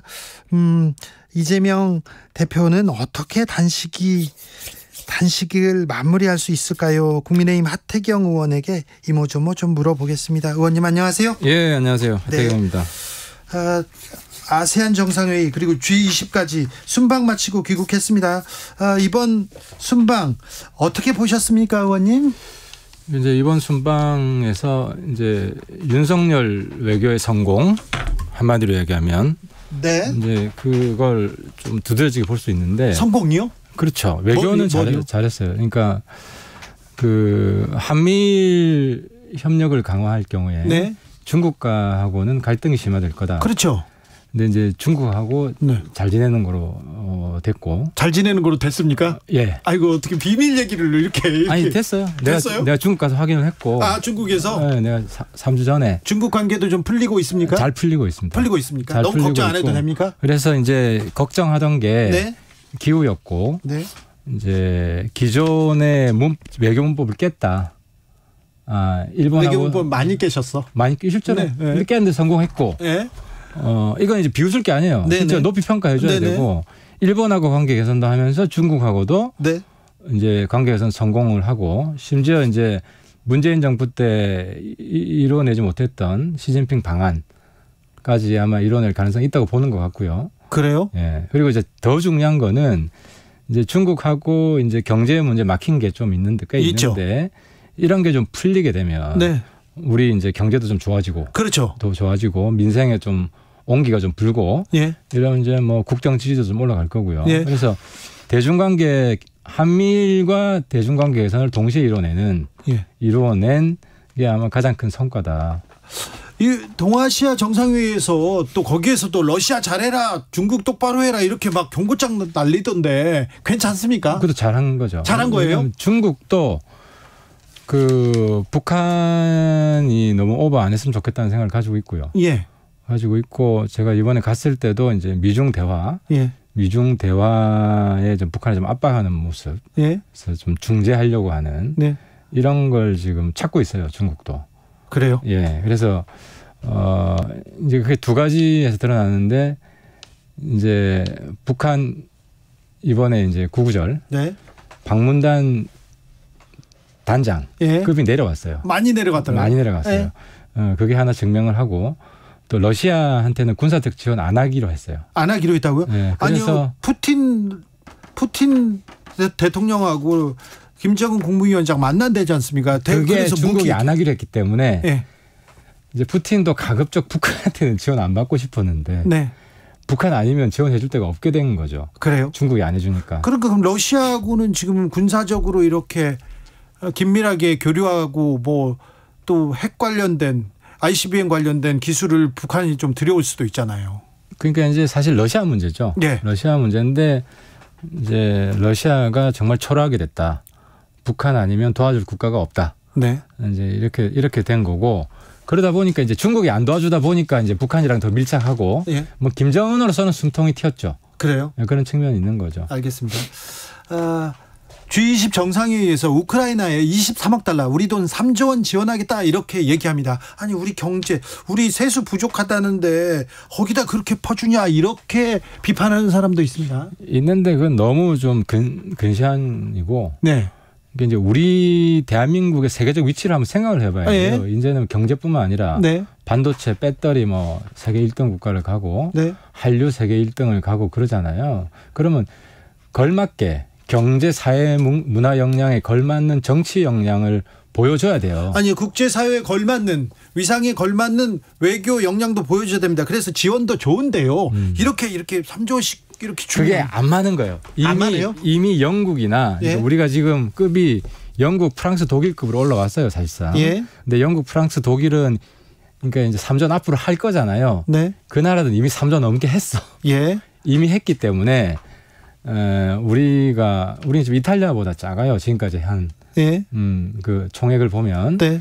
그리고 이제 그렇게 지원을 많이 하는 게 우리 입장으로서는 이제 국가 간 리더십 국가가 되면 네. 여러 가지 국가 간 계약 있잖아요. 네. 이런 것들이 좀 잘 풀릴 수 있는 문이 커지거든요. 네. 그래서 나중에 경제 수반 효과가 네. 실제로 있습니다. 그래요? 때문에 이게 손해만 볼 게 아니라 네. 그 3조가 사실은 네. 우리 그 이제 외교부에서 나가면 그 계약을 또 우리 기업체들이 해요. 네. 그래서 이제 결국은 우리 기업들한테 오는 돈이다. 알겠습니다. 네. 근데 이게 외교 이게 현안 챙기고 정상회의 가서 기시다 총리 계속 보잖아요. 예. 그런데 일본이 성의를 보일 거다.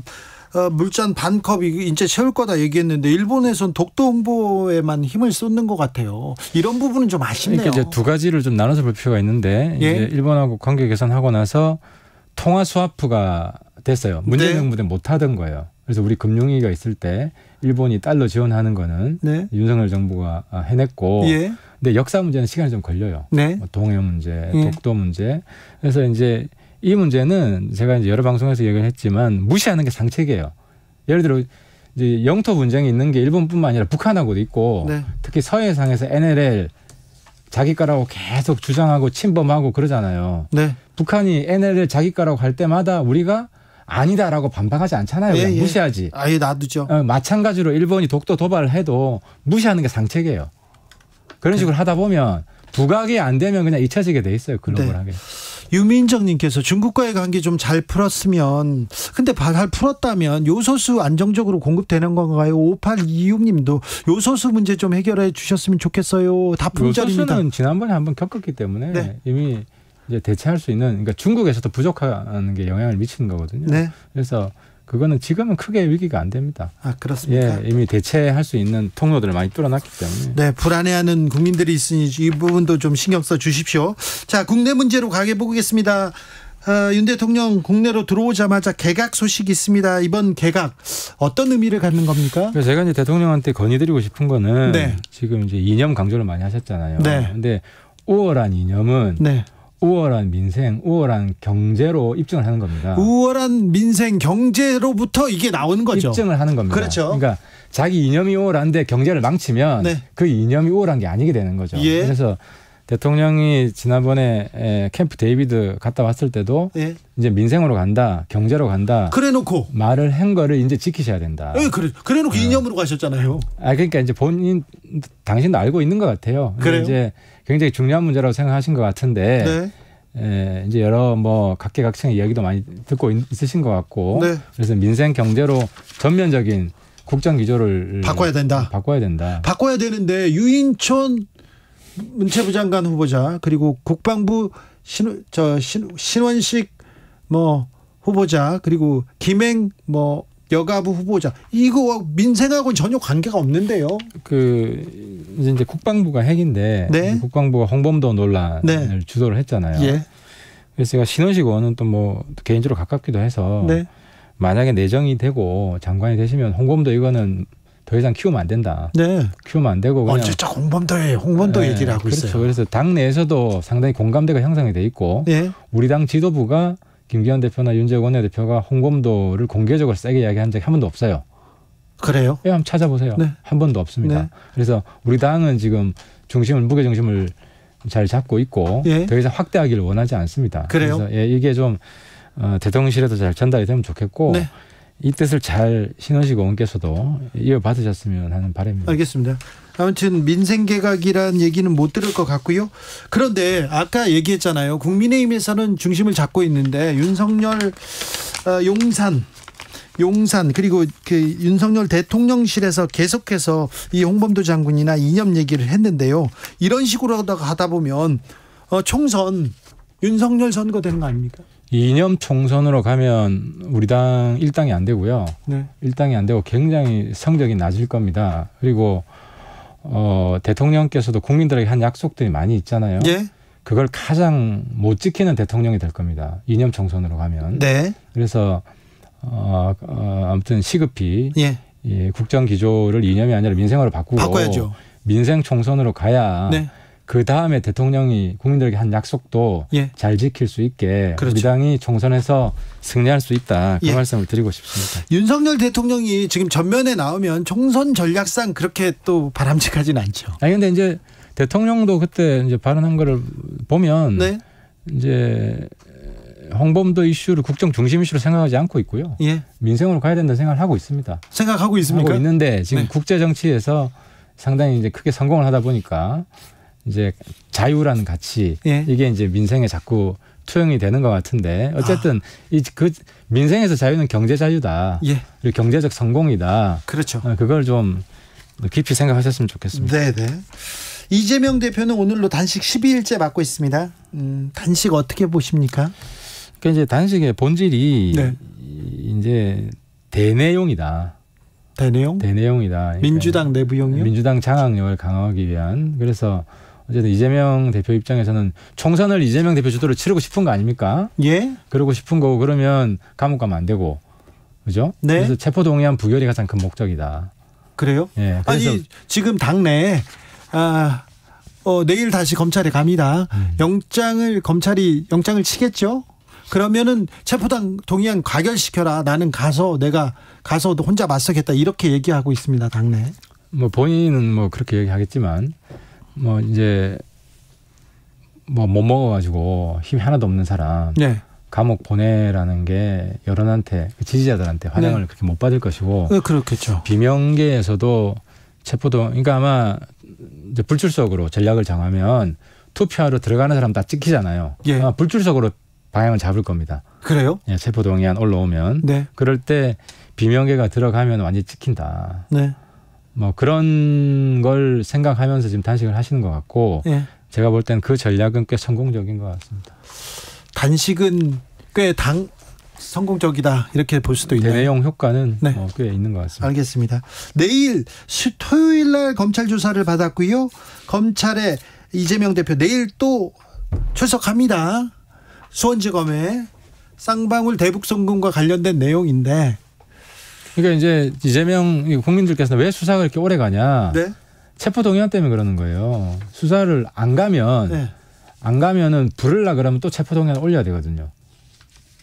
수사도 그러니까 다른 일반인처럼 수사를 받는 게 아니라 지금 특혜를 누리고 있는 거예요. 국회의원 특권을. 수사를 검찰이 부른다고 해서 가는 게 아니잖아요. 자기가 조율해야죠. 그러니까 띄엄띄엄 가는 거고 가급적 안 받는 거고 이런 식으로 이제 해오고 있기 때문에 그래서 원래는 이제 신속 수사를 하려면 구속을 시켜야 돼요. 구속이 돼야 검찰이 임의로 부를 수 있고 빨리 수사를 하는 건데 이제 이재명 대표가 이제 국회의원 특권을 불체포 특권을 이용해서 수사를 계속 지연시키고 있는 거고 이제 그것 때문에 지금 수사가 오래되고 있는 거죠. 사안도 이거 구속영장이 나올까요? 청구할까요? 이런 중요한 사안인가요? 그렇죠. 지금 뭐 예를 들어서 이화영 진술이 자꾸 바뀌잖아요. 네, 바뀌고 있습니다. 그러면 이제 그 진술이 번복되는데 영향력을 행사하고 있는 사람도 이재명 대표 측근들 아닙니까? 검찰 아닌가요? 검찰로도 볼 수 있잖아요. 지금 다 나왔잖아요. 누구 이제 뭐 내 이름을 거명하기는 어렵지만 그 최고위원들, 비서실장 이런 사람들이 관여했고 그 사람들도 증거인멸 지금 수사 대상에 올라와 있고 그렇기 때문에 아마 판사 앞에 가면 구속영장 나올 가능성이 굉장히 크죠. 그렇게 보시는군요. 자, 이낙연 전 민주당 대표를 비롯해서 민주당 원로들이 계속해서 이제는 저 단식을 멈춰달라 이렇게 얘기하고 있습니다. 국민의힘에서는 쳐다보지도 않고요. 이재명 대표의 단식은 어떻게 끝날까요?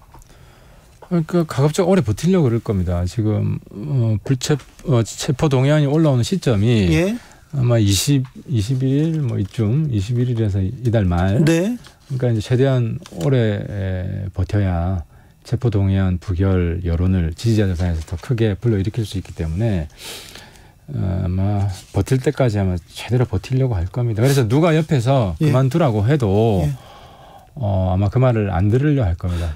그런데 야당 대표가 지금 곡기를 끊고 있으면 그 여당에서 가서 들여다보고 손은 잡아줘야 되는 거 아닌가요? 이재명 대표도 별로 반기지 않을 겁니다. 왜냐하면 비명계가 오면 반길 텐데 여당이 가는 것보다는 비명계가 와서 손잡아주고 체포동의안 찬성 안 하겠다는 이런 신호를 자꾸 주는 것에 대해서 굉장히 기뻐할 겁니다. 추석상에 이재명 체포동의안이 오를까요? 올 가능성이 많죠. 그렇습니까? 현 시점으로 볼 때는. 그리고 또 뭐가 오릅니까? 그리고 이제 대통령이 국정기조를 어떻게 할 것인가 추석 앞두고 국민들한테 얘기를 해야 되겠죠. 그래서 이념에서 민생으로 전면 전환한다. 이런 이야기를 국민들은 기다리고 있고 대통령은 그 말씀을 하셔야 될 겁니다.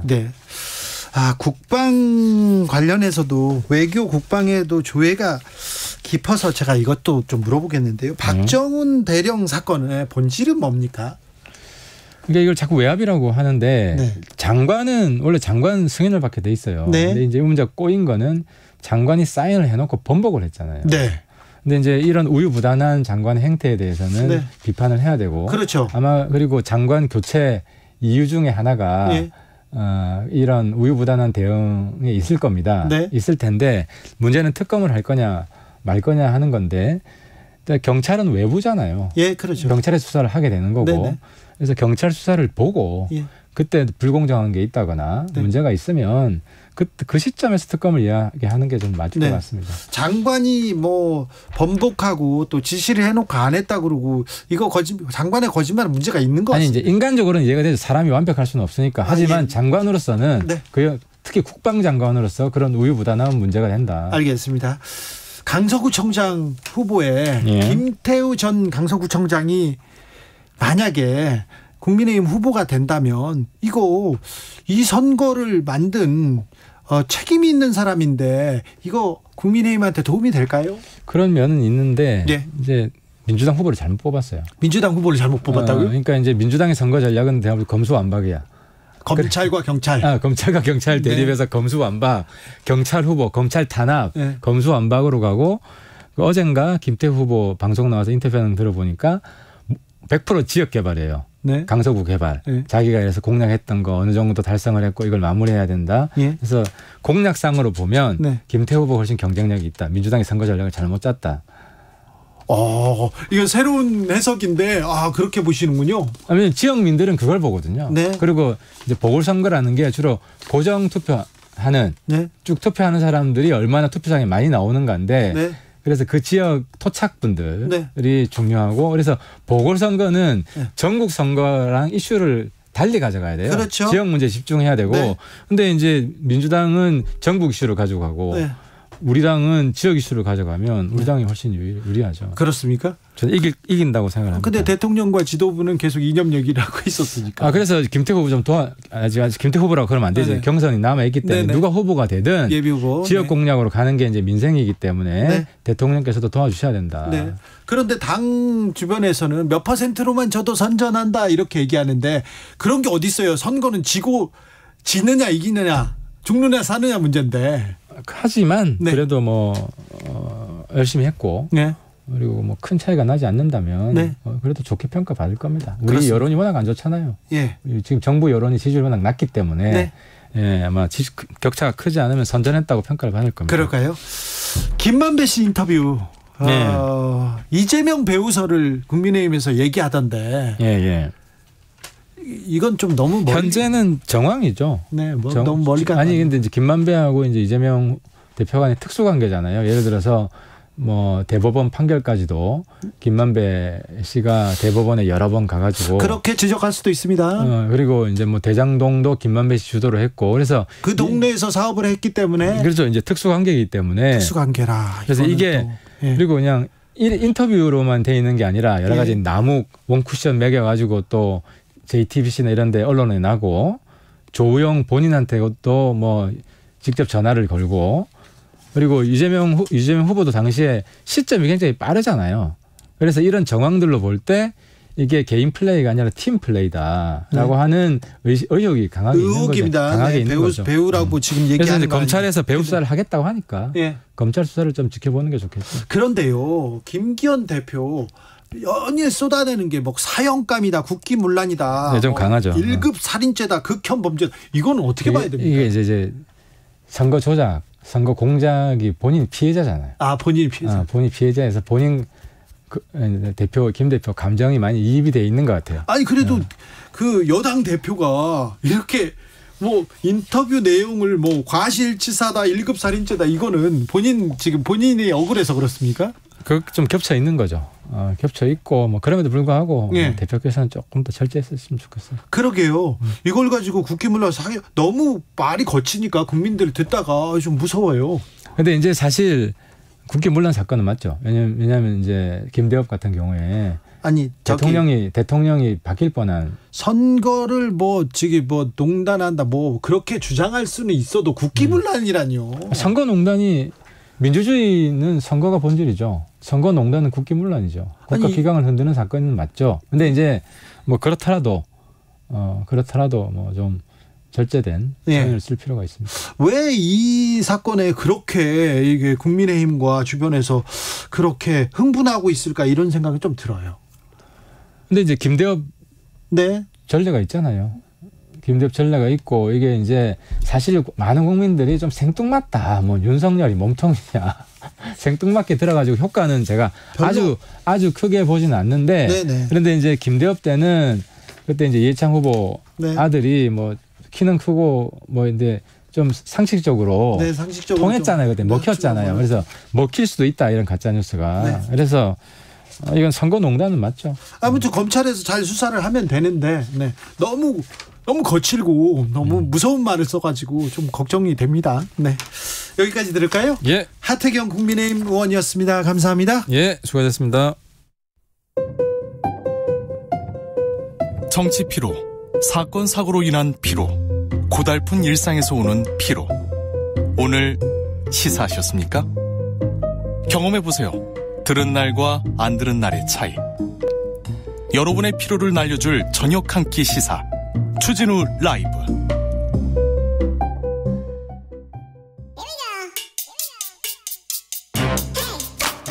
뉴스를 향한 진지한 고민, 기자들의 수다.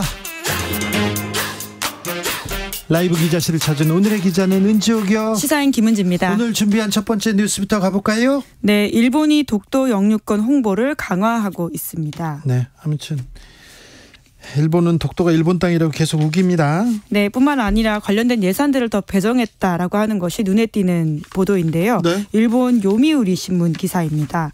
어제 요미우리에 따르면 일본 정부가 내년도 예산안에 한국 돈으로 약 27억 원을 편성했다라고 하는 것인데요.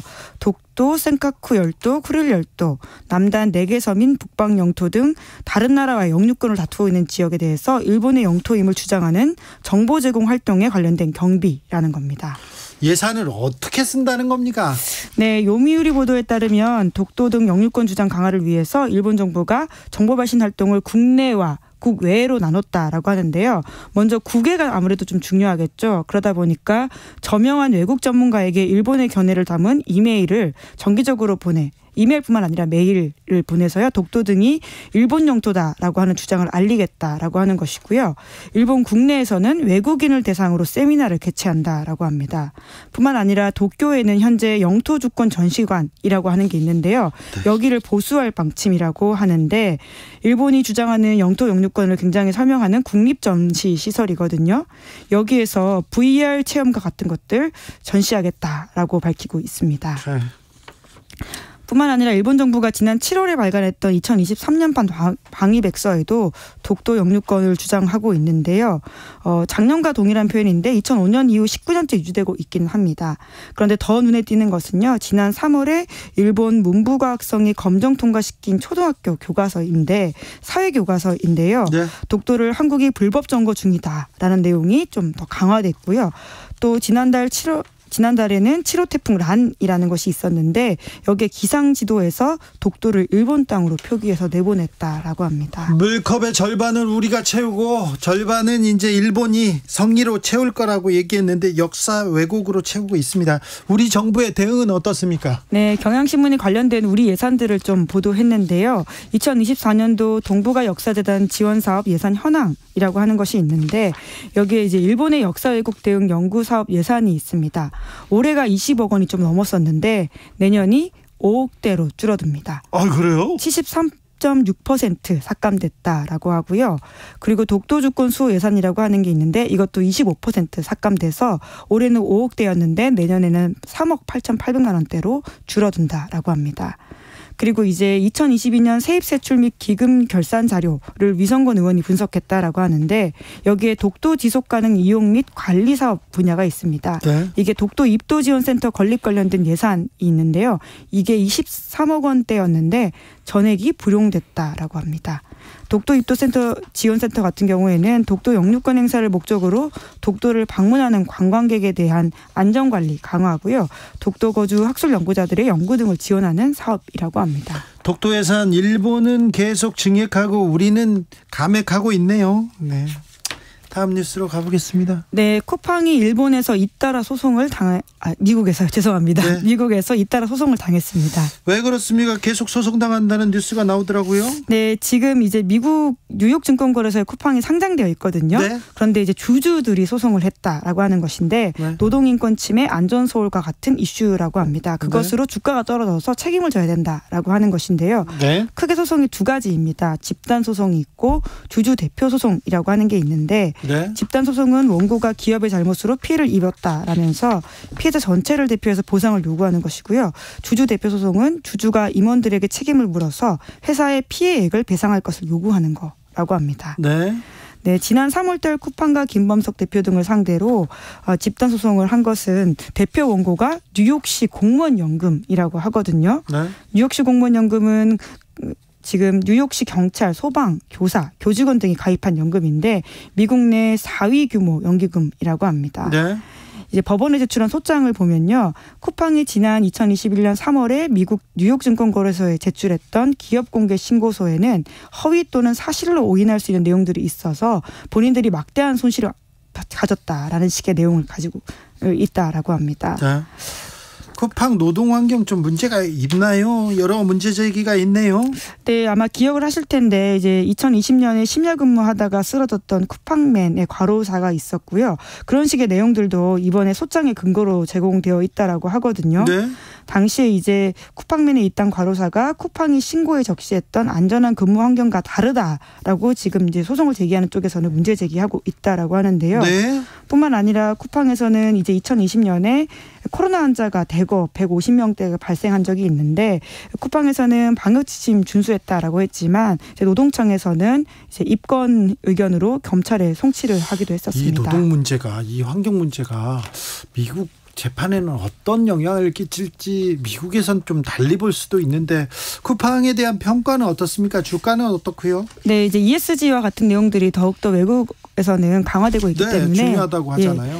애초에 또 그리고 이제 주가가 떨어지고 있다 보니까 거기에 대한 책임을 문다라고 하는 것이 쿠팡 쪽 문제의식이긴 한데요. 네. 실제로 2021년 3월 달에 상장됐을 때 35달러로 시작해서 49.52달러로 마감한 적이 있습니다. 그런데 지금은 18.52달러, 공모가의 절반 수준 이라고 하거든요. 네. 이제 그러다 보니까 투자자들이 강하게 이제 손해 봤다라는 주장을 하고 있는데요. 네. 이에 대해서 쿠팡 쪽에서는 이런 소송은 미국에 상장한 대부분의 주요 회사들이 일반적으로 겪게 되는 것이고 본 소송들은 근거가 없는 것으로 보인다 이렇게 지적하고 있습니다. 일반적으로 겪게 되는 건지 몰라도 쿠팡 사실 노동 문제, 환경 문제 이렇게 보면요 너무 잘못하는 것 같아요.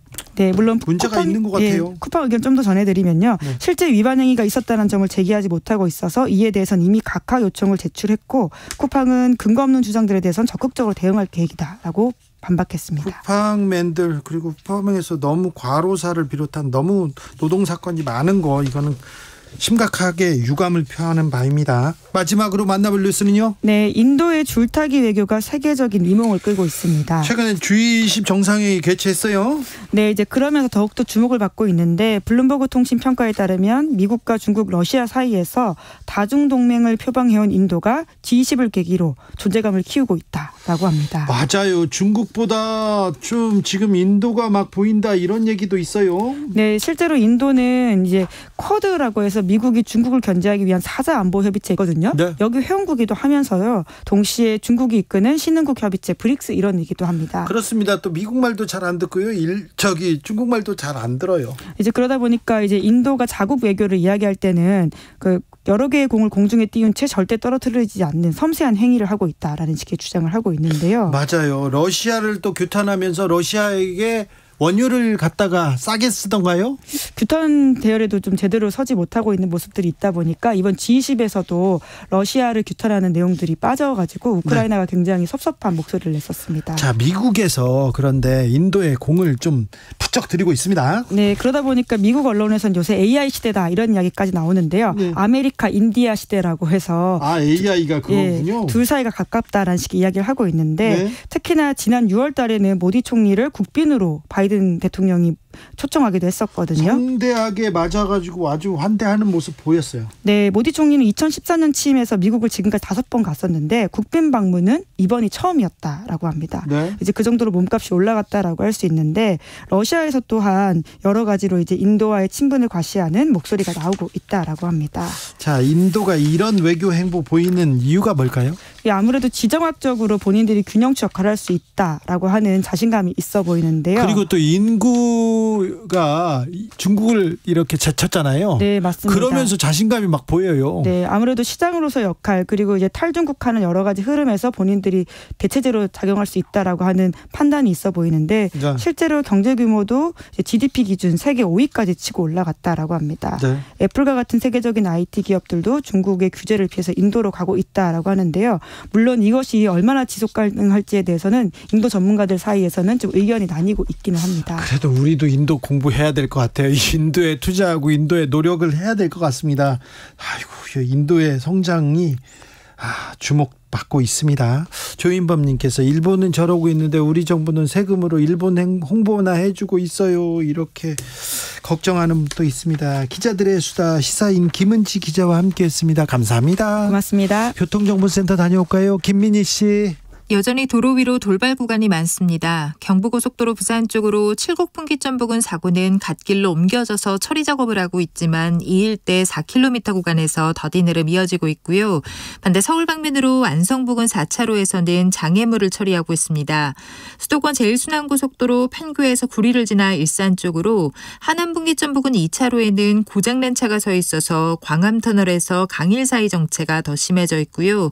이후 사패산터널 안에서 있었던 사고는 처리 작업이 드디어 마무리됐습니다. 하지만 퇴계원부터 16km 구간에서 긴 정체 남아 있습니다. 서울시내 올림픽대로 공항 쪽으로 암사대교 부근 1차로에서도 사고가 나면서 부근으로 차량들 서행하고요. 이후로는 동호대교부터 가양대교까지 긴 정체 이어지고 있습니다. 내부순환로 성산대교 쪽으로 정릉램프 부근 3차로에는 고장난 차가 서 있어서 사근램프부터 속도 줄여 지납니다. KBS 교통정보센터였습니다.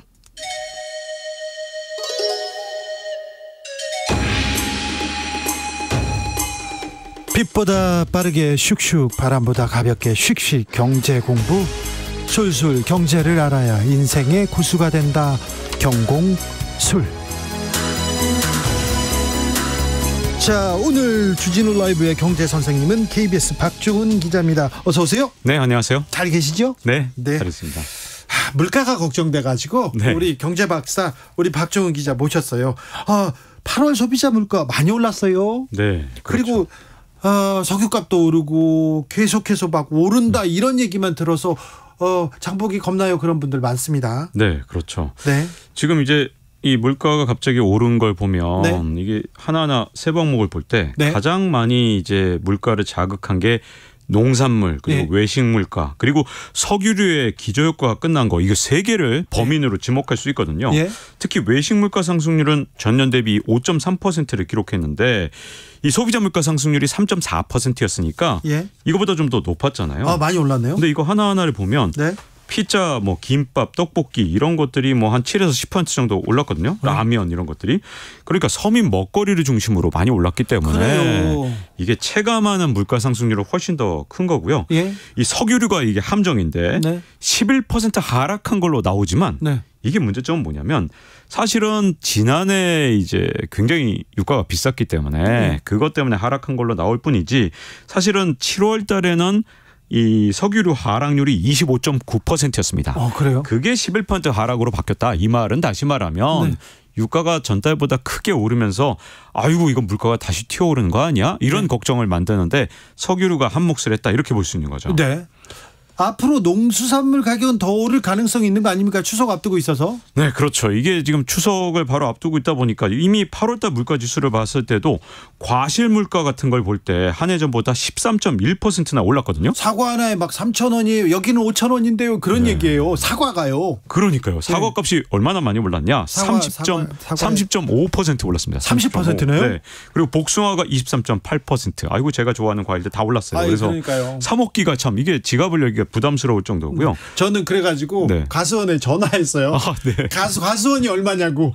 사과가 너무 비싸가지고 차라리 네. 가수원 통째로 나무를 사는 게 낫겠다 이런 생각이 들더라고요. 그 정도로 진짜 많이 올랐죠. 더군다나 네. 이 채소류 같은 경우는 1년 전보다는 1.1% 하락한 걸로 나왔는데 이것도 대표적으로 착시 현상입니다. 왜냐하면 지난해에는 폭염이 워낙 심했기 때문에 채소류 가격이 지난해 이맘때 있었거든요. 폭등했다고 그죠? 네, 그래서 1년 전보다는 1.1% 하락한 걸로 보이지만 전달보다 비교하면 16.5%가 올랐기 때문에 네. 이게 지난해 폭염 때만큼 비쌌다는 거거든요. 네. 그러니까 이게 지금 계속 말씀드리지만 이거 역시 또 서민 물가고 네. 그러다 보니 체감 물가가 굉장히 많이 올랐다. 그래서 서민분들 체감 물가 중심으로 굉장히 올랐다는 그런 생각을 하게 되는 겁니다. 아니 서민 물가 그리고 이거는 안 먹을 수도 없잖아요. 네. 다 이렇게 서민들만 어려워지는 건가. 조혜숙님이 오늘 마트 갔는데요. 작은 당근 하나가 1,000원이더라고요. 그래서 못 샀어요. 저희 아들 반찬 소세지 반찬에 당근 못 넣습니다. 이렇게 얘기하면서 눈물을 흘리는데요. 추석 상차림 물가 꼭 얘기하잖아요. 네, 맞습니다. 좀 오를까요? 이 서울시 농수산식품공사에서 이 추석을 앞두고 항상 이 차례상 차림 비용을 조사해서 이걸 발표를 하는데 네. 지난해 6, 7인 가족을 기준으로 대형마트 기준으로 하면 31만 원이었어요. 네. 이게 그 전년보다 2만 원이나 급등하면서 사상 최고 금액이었는데 올해 어떻게 될 거냐? 아직은 공개를 안 하고 있습니다. 근데 이미 체감 물가가 이 정도 오른 상태, 거기다가 한국은행이 항상 뭐 얘기할 때마다 이제 물가 곧 안정됩니다 이러던 한국은행이 이번에는 9월 달에 더 오를 수 있습니다라는 말까지 한 거 보면 네, 그래서 이 아무래도 이 상차림 물가가 더 올라 있지 않겠느냐. 네. 약간 우려가 됩니다. 아마 곧 나오겠죠. 추석 앞두고 항상 정부에서 물가 대책 내놓잖아요. 네. 옛날에 이명박 정부 때는 물가를 잡다가 못 잡으니까 물가 지표 연동 지표되는 몇몇 항목을 빼기도 했었어요. 네, 그랬었죠. 그렇게 노력을 했는데 왜 물가 대책은 나왔습니까? 왜 이렇게 물가에 대해서 손을 놓고 있는 거죠? 사실 우리가 한 7월, 6월에 2%대 물가 상승률을 한 2번 기록하니까 그러니까요. 마치 물가 다 잡은 것처럼 샴페인을 터뜨렸습니다. 예를 들어서 한국은행 총재 같은 경우 지난달에 이거 오래된 것도 아닙니다. 지난달 하순인데 이 7월 물가 상승률이 2.3%였다. 그렇죠. 이렇게 어디 가서 얘기를 했냐. 국회 기획재정위원회 현안 질의에 참석해서 얘기를 하면서 자, 높아진 물가를 빠른 시간 내에 3% 밑으로 내린 나라는 선진국 중에서 우리 대한민국이 유일하다. 이렇게 자평을 했었거든요.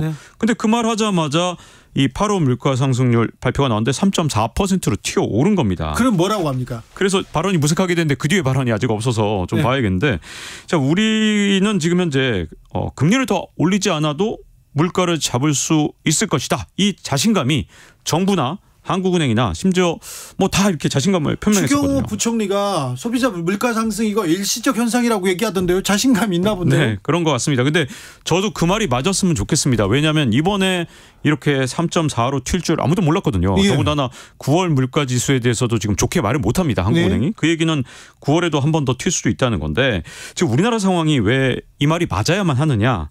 사실은 올해 경제 성장률 전망이 다른 나라는 자꾸 올라갈 때도 우린 내려갔어요. 맞습니다.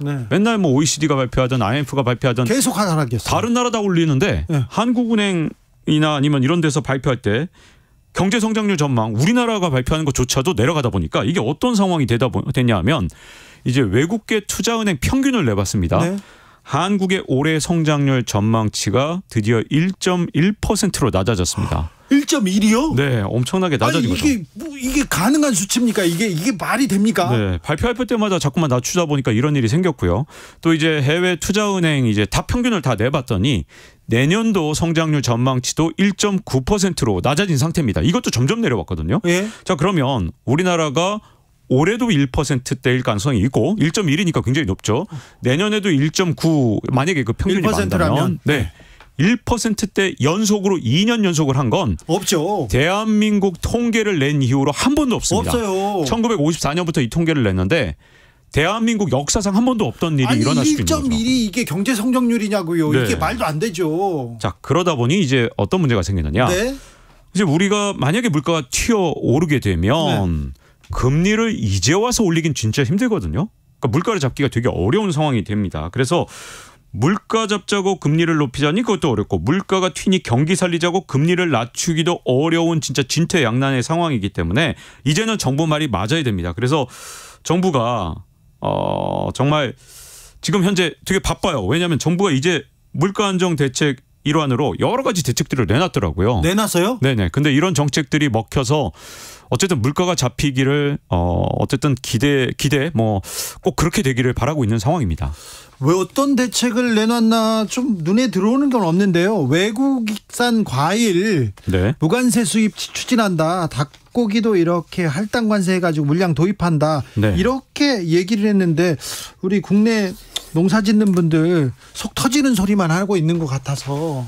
그렇죠. 그래서 뭐 닭고기라든가 뭐 일부 이제 뭐 농산물 조금 뭐 무관세 할당으로 도입하고 그 중에서 이제 뭐 16만 톤 같은 경우는 뭐 역대 최대 규모로 뭐 성수품을 공급한다 이런 얘기들이 있는데 사실 무관세로 이렇게 들여오는 거 우리 농민들한테는 분명히 간접적으로 안 좋죠. 근데 그보다 더 문제는 과연 효과가 있겠느냐 하는 문제도 있습니다. 이 정도로 이게 효과가 됩니까? 대책이 됩니까? 네, 사실 16만 톤 굉장히 숫자 요란하고 이걸 뭐 역대 최대 물량이다 이 얘기를 하지만 사실은 이게 나눠 풀지 않고 특정 시기에 집중해서 푼다. 이게 사실은 기본적인 대책이거든요. 예. 그렇기 때문에 진짜 물가 안정에 도입이 될지 미지수고요. 또 역대 최대란 말이 지금 계속 붙이는데 670억 원을 투입해서 뭐 할인 쿠폰 동원하고 농산물 가격도 낮추겠다 이런 얘기들 하거든요. 예. 근데 그 쿠폰 그거 대단하요. 퍼센트를 보면 최대 40에서 60% 저렴하게 구매할 수 있도록 하겠다 이렇게 얘기를 하는데 우리나라 뭐 수산식품 시장 규모만 따져봐도 12조 원이고 뭐만 해도 우리나라는 몇십 조 단위인데 근데 670억 원으로 우리나라 물가 안정이 될까 이게 사상 최대라는 말이 붙긴 하는데 네. 이 대한민국 경제 이제 선진국까지 진입하고 우리나라 경제 규모가 진짜 어마어마하게 커진 상황에서 670억 원 언발의 오줌 누기 격이 되지 않을까 약간 우려는 됩니다. 기자님 근데 물가 지금 못 잡고 있어요. 확실히. 근데 경기 상황 너무 안 좋습니다. 네. 1.1% 이게 경제 성장률 어디서 쳐다보지도 못했어요. 교과서에 뭐 IMF 때 한 번 안 좋아서 그 다음 해부터 얼마나 좋았습니까? 네. 코로나 때도 괜찮았어요. 다른 나라 어려울 때도 우리는 괜찮았는데 우리 경제 성장률 이 모양이고 일본한테도 한참 뒤처지고 내년에도 1%대 이거 어떻게 살아야 됩니까? 어떻게 대비해야 됩니까? 무서워요. 네, 사실은 우리가 이제 IMF 외환 위기라든가 온갖 위기들을 겪었죠. 2008년 글로벌 금융 위기. 근데 우리가 한 번도 2년 연속으로 1%대 성장한 적이 없거든요. 진짜 대단한 나라입니다. 더군다나 일본하고 우리나라 경제 성장률을 보면 지난 25년 동안 대한민국의 경제 성장률이 항상 일본을 이겼는데 막 2배, 3배씩도 왜 맞습니다. 높았죠. 그러다 보니까 우리나라가 8.7배 성장할 때 일본은 똑같이 있어 보니까 우리나라하고 1인당 국민소득이 일본하고 거의 갖다 붙어서 그렇죠. 이대로 가면 우리가 따라잡는다고. 네. 해외투자은행에서 다 2024년에 대한민국의 1인당 국민소득이 일본을 역전할 것이다. 이런 전망이 정말 많았거든요. 그랬어요. 얼마 안 있으면 우리가 일본 따라잡는다. 우리가 자신감 가져도 된다. 이렇게 얘기했는데 지금은 안 그러잖아요. 그렇죠. 그리고 또 이제 간혹 이렇게 생각하시는 분들이 있어요. 우리가 어떻게 감히 일본을 따라잡냐. 우리가 수십 년 뒤쳐졌는데 이런 분들이 가끔 있거든요. 근데 우리나라보다 훨씬 고생한 나라 중에 아일랜드라는 나라가 있습니다. 영국에 진짜 수탈당했고 진짜 그렇죠. 어마어마한 숫자가 영국에 수탈당하는 과정에서 기근을 겪어서 진짜 100만 명 단위로 사람들이 숨졌던 나라가 아일랜드입니다. 근데 아일랜드가 영국에 진짜 제대로 정말 먹였죠. 한 방 먹였죠. 어떻게 됐느냐. 1인당 국민소득이 영국의 2배가 됐습니다. 지금은요. 다 거기를 아일랜드 더블린 가고 싶어요. 얘기합니다. 뭐 1, 20% 이긴 게 아니라 2배를 이겼어요. 그래서 식민생활 그렇게 오래 한 나라도 이 영국을 이기는데 제가 보기에는 이대로 가면 모든 투자은행이 거의 이구동성으로 얘기하던 그런 시대가 있었는데 지금 갑자기 올해 이게 성장률이 꺾이기 시작했거든요. 그러면 제가 보기에는 이거는 심각하게 대비를 해야 됩니다. 그래서 대비해야 되는데 왜 대비하는 목소리가 없어요. 국민들도 다 아는데 걱정하는데 왜 그거 대책 안 내고 뭐 하는지 모르겠어요. 그게 사실은 레드팀이라는 거거든요. 어떤 거냐면 원래 미군이 이렇게 정말 잘 싸우는 이유 중에 하나가 보면 미군이 육성했던 게 레드팀입니다. 그래서 훈련을 할 때 어떻게 하냐면 블루팀을 이제 주력군으로 하잖아요. 레드팀을 가상의 적군으로 만들어서 레드팀이 하는 일은 뭐냐? 미군의 주력 부대인 블루팀의 가장 큰 약점을 찾아내서 계속 공략하고 그 약점을 이제 찾아내서 자꾸 개선하게 만드는 힘을 갖게 만드는 거거든요. 자, 레드팀이 그 나라 경제에 있으면 그 나라 경제가 건강하게 성장을 합니다. 즉 쓴소리하는 사람이 있어야 된다는 있어야죠. 거죠. 대한민국 경제가 왜 여기까지 문제가 생겼는지 1.1% 성장률 전망을 해외투자은행이 할 정도면 쓴소리하는 사람이 있어야 됩니다. 뭔가 지금 처방을 잘못하고 있잖아요. 뭔가 대책도 잘못 내고 있고 방향이 잘못됐어요. 그 얘기를 해야 되는데 왜 그 얘기 안 해요? 근데 지금 우리나라 분위기가 지금 현재 레드팀이 완전히 전멸했고 멸종했다 해도 과언이 아니거든요. 그러니까 이게 지금 가장 중요한 게 레드팀이 필요한 게 쓴소리 듣기 싫다고 이제 이렇게 듣기 싫다. 너 듣기 싫은 얘기 하지 마. 이렇게 돼버리면 정말 이 문제점을 해결할 기회조차 역전할 기회조차 잃어버릴 수 있기 때문에 사실은 지금 쓴소리를 듣는 팀 그런 것들이 필요하고 그걸 통해서 이 경제 문제점이 뭔지를 자꾸만 당신은 쓴소리만 하세요. 이런 팀이 꼭 필요한 시기가 지금 바로인데 우리나라에서 지금 현재 레드팀이 멸종하다 보니 지금 쓴소리하는 사람들이 사라진 거죠. 경제 성장률 1.1%입니다. 그런데 물가는 3.7%씩 막 이렇게 3몇 %씩 오르고 그러면 이거는 서민들은 가만히 똑같이 돈을 벌고 있다가는 계속 소득이 줄어드는 거예요. 거기에 뭐 라면, 과자, 빵 이런 거 있잖아요. 과일, 서민들 꼭 필요한 거 안 먹을 수 없잖아요. 이런 부분에서 지금 물가가 계속 오르고 있어서 서민들의 물가 상승률, 체감하는 상승률은 더 큽니다. 이 부분은 적극적으로 정부가 개입해야 되는 거 아닙니까? 네. 근데 우리나라가 이제 개입하는 방식이 보면 이제 거시적인 정책으로는 사실 물가가 상승하는 정책들을 많이 쓴 셈이에요. 거꾸로. 맞아요. 왜냐하면 남들이 금리 올릴 때 이 다른 걱정들, 뭐 자산 가격 하락이나 이런 것들을 걱정하면서 부동산 부자들 걱정하고 네. 있더라고. 기업체 세금 그렇죠. 걱정만 하고요. 우리나라하고 미국하고 금리 격차가 역대급으로 벌어졌죠. 네. 사실은 정상적이라면 사실은 뭐 금융 정책이나 여러 가지 정책들로 대출 정책들로 거시적인 그런 해결책을 내놔야 되는데 오히려 온갖 특례 대출로 대출을 장려하고 이렇게 돈이 자꾸만 풀리니까 물가가 다시 튀는 현상이 지금 현재 8월에 일어난 건데요. 물론 이게 정부의 말대로 일시적인 현상으로 끝났으면 좋겠습니다. 그랬으면 좋겠어요. 네, 네. 그 진짜 바라는데 네. 이 8월에 튀는 것도 사실은 예측을 못했던 걸 생각하면 과연 정부 예측이 100% 맞을 것인가에 대한 좀 두려움이 있고요. 작년 이맘때 하던 얘기하고 올 네. 초에 얘기하던 올 여름에 얘기하던 뭐 물가는 잡을 거다. 물가는 네. 거의 잘 잡았다. 아닌 그렇죠. 것 같아요. 네, 그래서 걱정인데 문제는 지금 현재 이런 거시적인 정책은 반대로 물가 오른 정책을 써놓고 지금 현재 업체들한테 가서 압박을 하는 거죠. 야 이거 스스로 내려. 그런데 이게 어떤 악영향을 미치게 되냐면 기업들 입장에선 비용이 지금 엄청나게 올라 있는 상태거든요. 네. 여러 가지 비용들이. 근데 문제는 강제로 이 물가를 내리기 위해서 이 소비자 가격만 내리게 되면 생산자 물가는 올라 있는 상태에서 결국 어떻게 됐냐? 기업들은 투자를 꺼리게 됩니다. 그러면 경기가 더 안 좋아지겠죠. 그럼 성장률이 떨어지게 되죠. 자, 성장률이 떨어졌을 때 경기를 자극할 수 있는 예전처럼 돈풀기 정책을 못 씁니다. 왜? 진작에 금리를 올려놨으면 올 연말이나 내년 상반기에 금리를 막 낮추면서 경기 부양책을 쓸 여지가 있지만 남들이 다 금리 올릴 때 금리 제대로 안 올려놔서 우리한테는 지금 금리를 내리기가 왜냐하면 미국하고 금리 차이가 역대급이니까 그래서 지금 부양책을 쓸 수도 없는 거죠. 그래서 이렇게 허리띠를 붙들어 맬 수밖에 없군요. 그런 상황이 된 겁니다. 그러다 보니 이 물가를 지금 자극하자니 이것도 걱정이고 저것도 걱정이고 하다 보니 이게 진퇴양난의 상황에 좀 있다고 보고요. 우리가 지금 현재 이제 경제 상황이 그래서 미국이 빨리 금리를 내리기만 하면 좀 되거든요. 이 정책이 어떤 방식이냐? 약간의 이제 비가 오기를 기다리는 기우제 방식입니다. 그래서 야 빨리 비가 와라. 즉 빨리 미국에서 금리를 좀 낮췄으면 좋겠다.